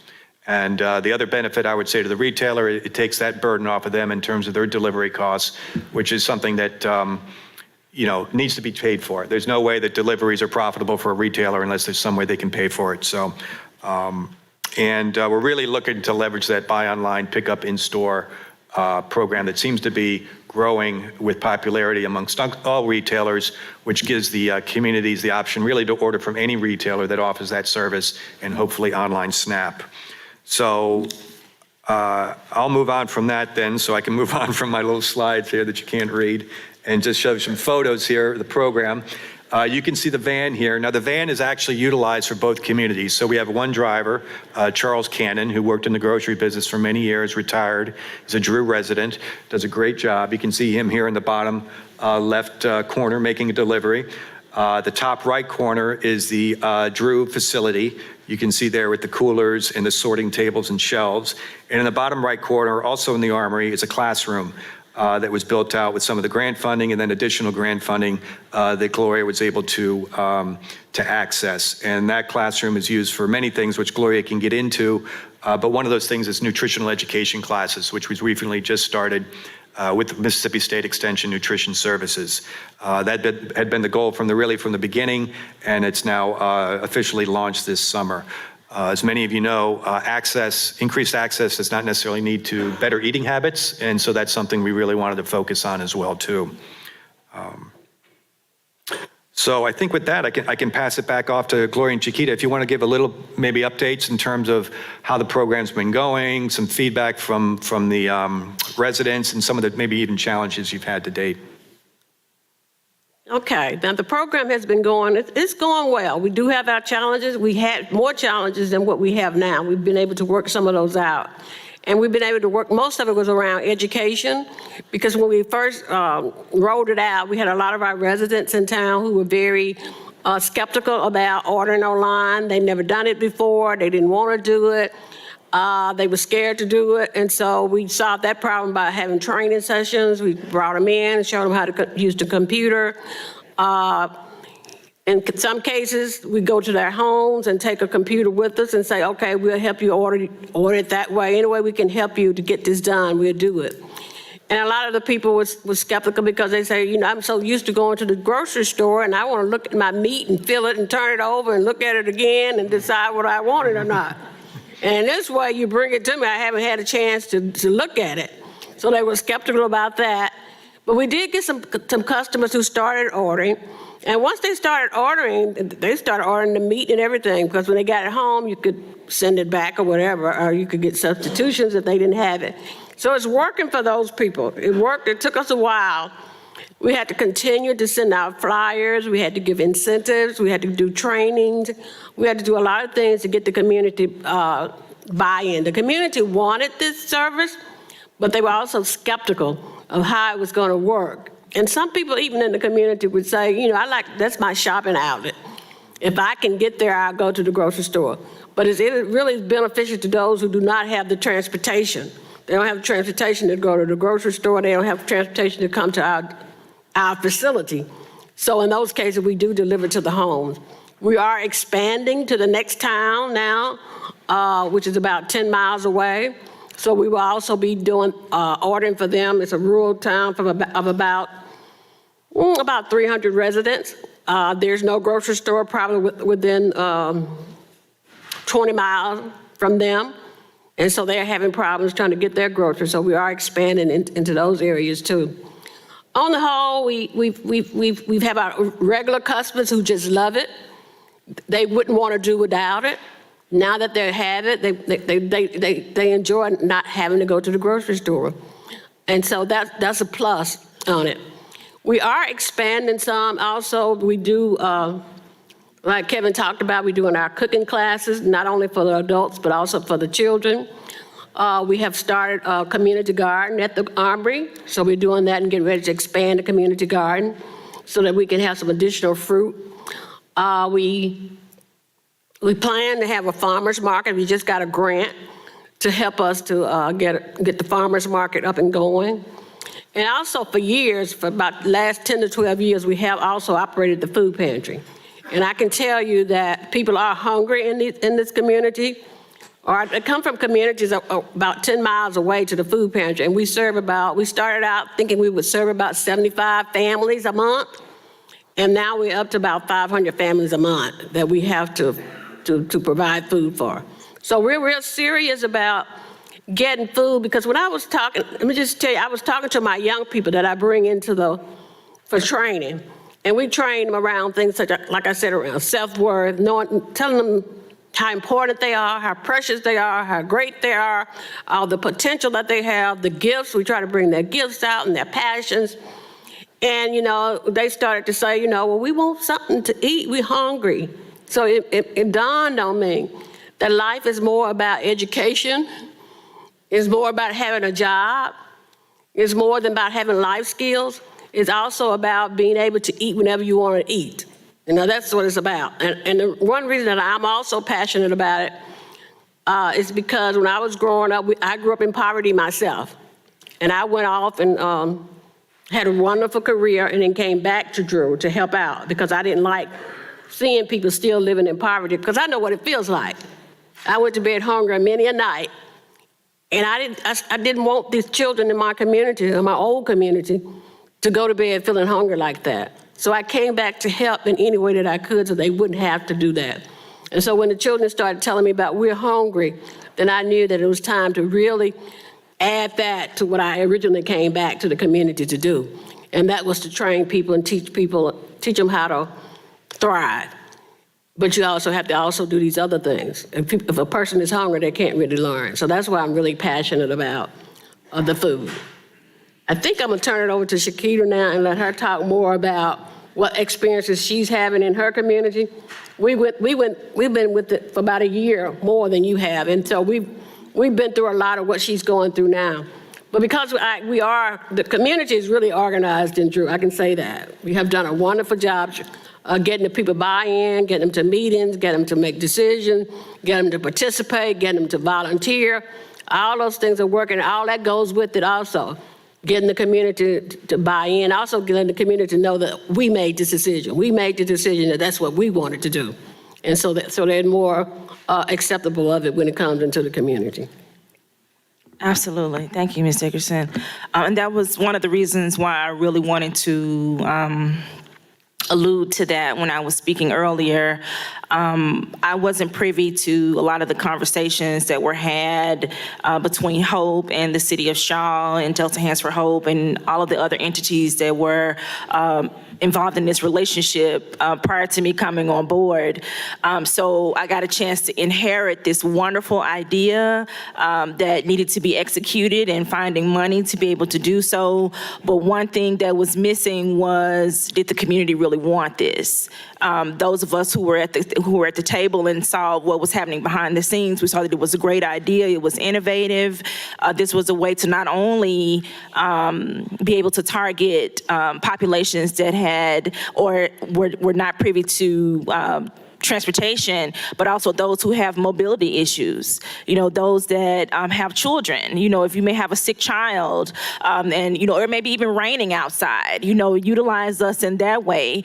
But we've had some really, challenging moments with translating this program and making it appealing to our community in some ways, because as Ms. Dickerson was talking about earlier, we have a large senior population, and the majority of them really want to be able to go in and touch, smell, see their groceries. They want to see what they're putting out in the produce section. They want to see the cuts of meat, that they have been put out, make sure that it's dated correctly. And so sometimes, and you may not necessarily get in some of the, I guess one of the drawbacks to what I've seen, with our online transactions is that when Mr. Cannon goes to pick up certain groceries, depending on who the person is that's actually pulling that particular order, you may get, produce that's bruised. Your meat may not look good, this particular time, or they may even forget 3 of your things that you ordered, that you really, really wanted. And so now you actually have to go back to Walmart. And this was the whole reason why I wanted to use this program to begin with, so I wouldn't have to drive. So it has been, we're working through some things, and I'm grateful that we have a good template, to follow with what Ms. Dickerson has been doing in the town of Drew. And then also too, like Kevin has been, just so good about keeping us motivated, because there's been so many times, where I was just like, is this going to work? Do people really see this as a viable option? Are there other ways for us to, and I'm in no way saying this, to be a negative Nancy, or to say that this program is not working, but I want to be honest, about what it is that we have been experiencing with introducing a whole new way of engaging with grocery shopping to a rural community that has not had this opportunity before, especially when you have a community that has a high population of senior citizens, and they would jeopardize paying someone $40 to take them 20 or 15 miles up the road, to the grocery store, and that person having to wait for them. And let's not even talk about if they're going to a retailer like Walmart and they need prescriptions. Yes, they're going to get their groceries, but they have to get prescription drugs and things like that. And they may have to go and buy household items. They may not want to go to Walmart. They may want to go somewhere else.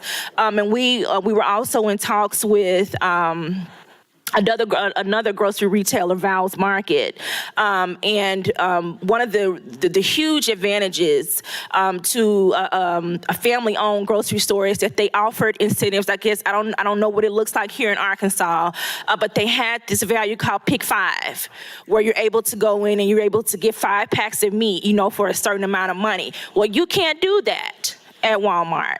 And for a lot of our seniors, who live on fixed incomes, that's huge for them, or for families who have, 3 or more children, and I need to be able to have meat in the house, to prepare dinner for them. And whereas a pack of chicken wings now is like $17, and that's only one meal.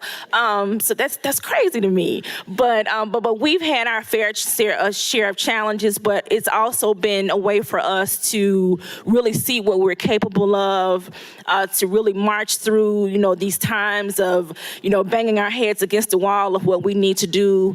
And one of the great things that has come from this relationship too, is the relationship that we have formed with Mississippi State Extension, with them being able to offer classes. As I mentioned, our organization focuses on youth, and we offer summer camp and summer feeding.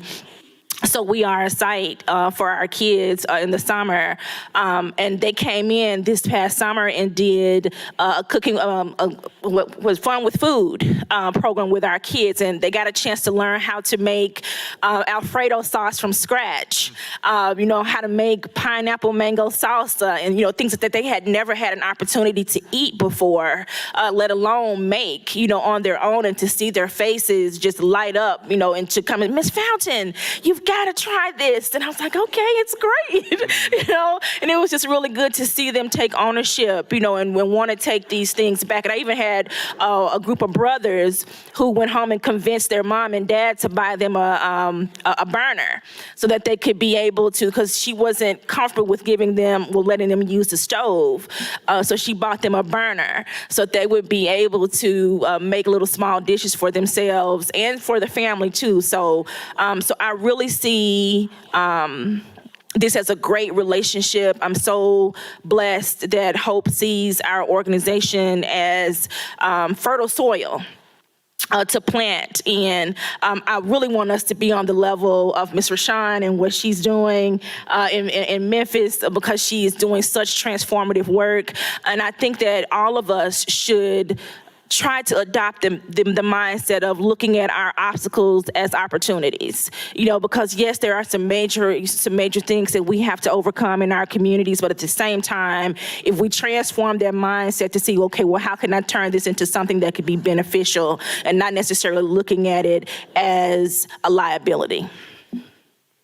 Let me just add something before we move on. Also, what we do, we emphasize to the community and we work with the community to let them know that this is the wave of the future. Technology is going to be the way to go. I mean, and it's not just the rural community. It's not just them that orders and have their food delivered. So many people all over the country who have lots and lots of money do the same thing.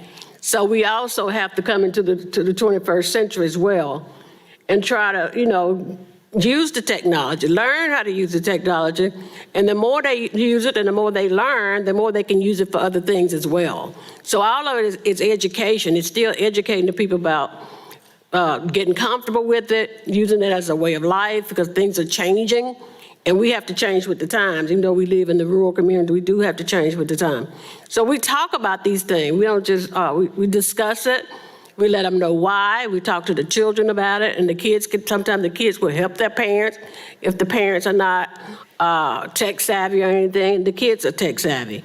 So we work with them that way to let them know that it's us in this together, and we're going to help each other so that we can move forward. We don't want to stay in the positions that we are. We don't want to keep living like we do. We don't want to always live like people perceiving us as poverty and low skills. We want to rise up and say we do have skills. We do have gifts. We can do things. We do have the yes, we can attitude. So rather than talking about what we can't do and how it's going to be so bad on us, we talk about how this is going to benefit us and how it's going to make our children more ambitious. And we want our children to thrive. So if we want our children to thrive, the families have to come together and say, we're willing to try something new. So many people do not be able to look at their meat. It's not just you. There's so many people all over the country that order this way. And so it's the wave of the future. So I think with that understanding and that knowledge and that talking to them and we discussing it, that they become more acceptable of it. Because they say in the long run, it's going to benefit us and it's going to benefit our community. And we may never get a grocery store there again. We may never do, so let's see what we can do to move forward.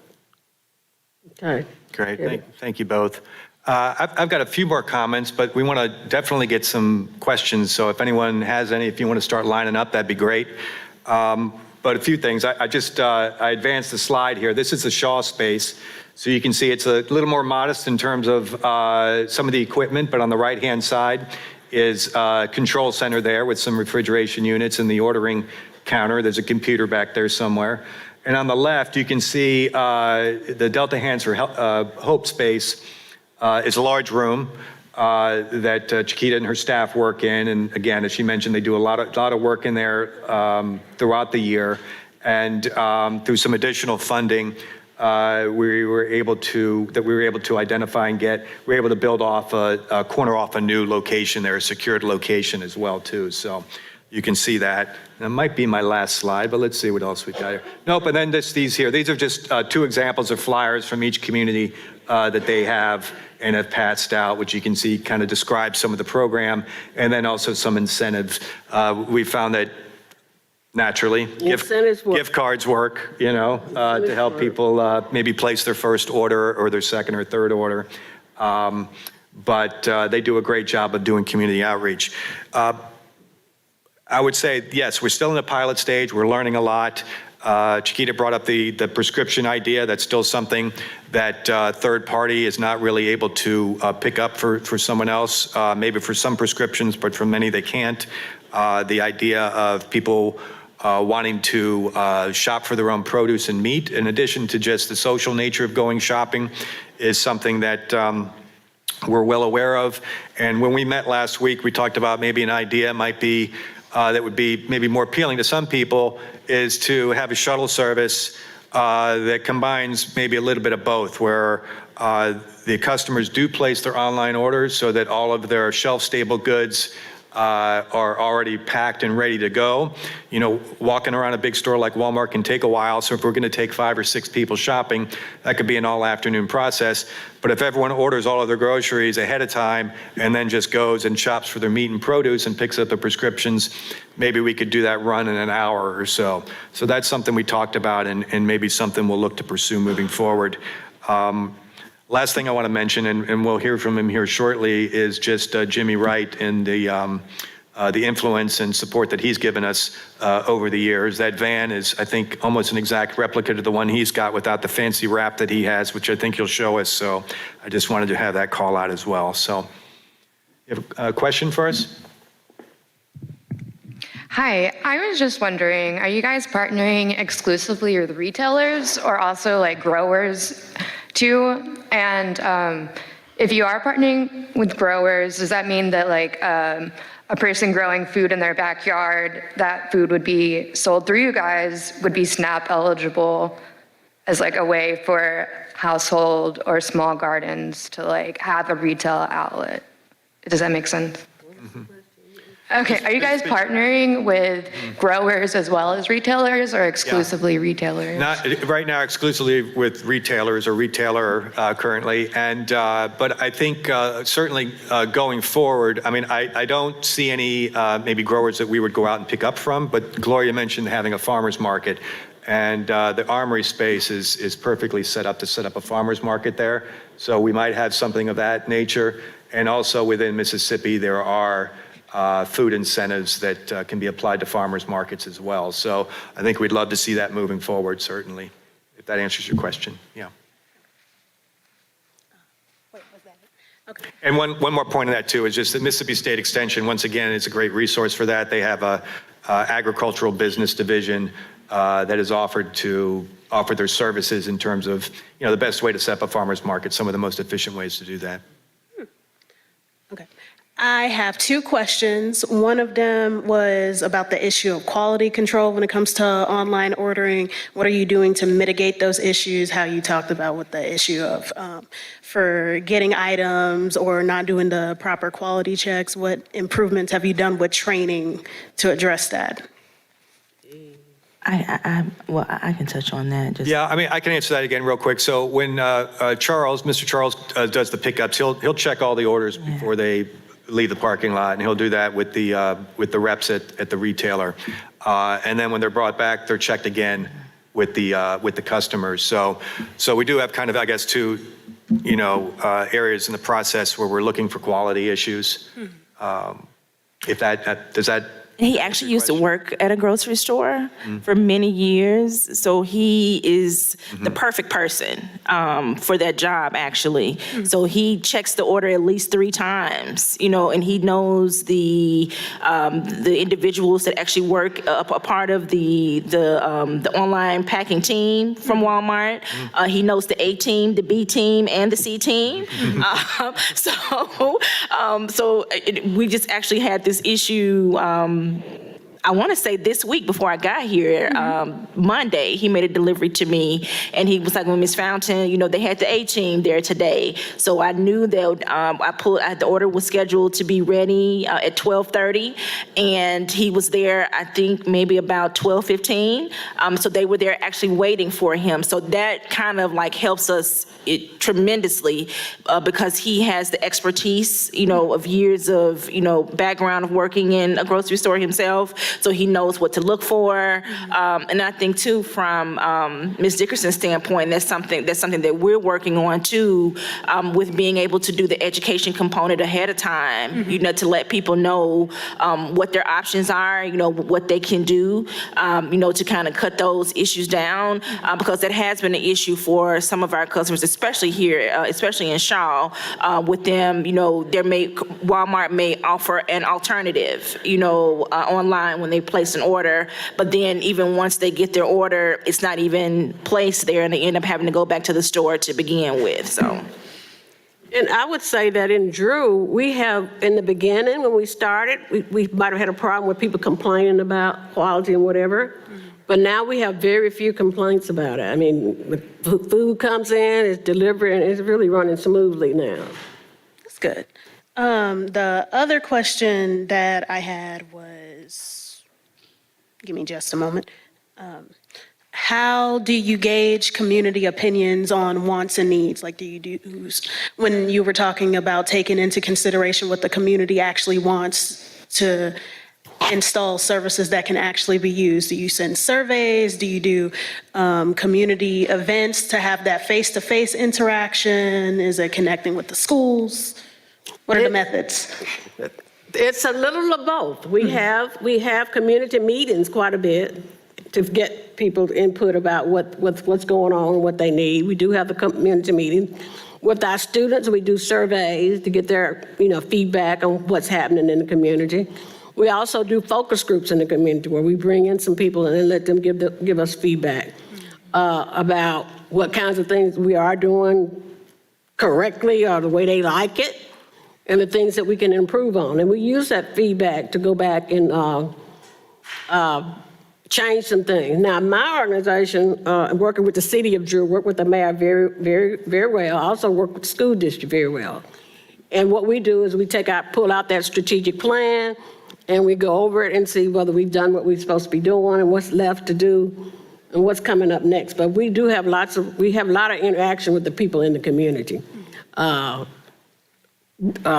Daily, weekly, monthly. We just one big family now in the community. Also, an additional question to expand on that, when it comes to the meetings, how do you make the information covered in the meetings accessible for those who aren't able to attend, or can they access the minutes? Now, that's a good question. For a while, we had a newsletter that came out once a month, and we talked about everything that was going on in the community. And lately, we haven't been able to get our newsletter out, but that was one of the things that we did to get it out. We use a lot of social media. We have my organization, our Facebook page. We send out flyers and things like that through social media as well. Okay. And we also connect with the school district. If we got, for example, now we're getting ready to recruit some students for our Emmett Till Academy. And so we work with the school district to get those students in and help us identify some students to bring into our classes. So we just try to all work together to get things done, because we're all in this together. There's also, the picture I showed earlier of the classroom that Gloria was able to raise funding for, It's a web conferencing system in there as well, too. So there's the ability to do Zoom calls. And most people in the community have at least a smartphone that they can tap into that way as well. So I think the option's always there for people to listen in if they choose to. Also, we are just completing, I think probably about 18 months now, evaluation with the City University of New York Urban Food Studies Institute. Is completing their evaluation on the program. They've done a series of in-person interviews and surveys over the last several months. Has done a lot of data collection, basically on all the sales that have taken place, and we should be receiving that by the end of this coming month. Okay. Yeah. Yeah, we have lots of people call and want to interview some of the people the people that we serve. They want to talk to those people and see how well it's going. Oh, so there's a hotline. Pardon? So there's a hotline to get connected, or? No, there's no hotline. There's my line. It's hot. but the word has gotten out, and so we have people calling to want to know how it's going. And also, even in the community, we send flyers to the churches. I mean, so everybody, we put them at the post office, at the grocery stores, anywhere we can that we put out so the people in the community will know what's going on in that community. Okay. Thank you. You're welcome.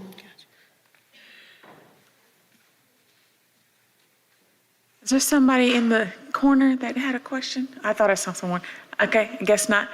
If there are no other questions, comments, thoughts, ideas, suggestions, let's give this panel a round of applause. Good stuff.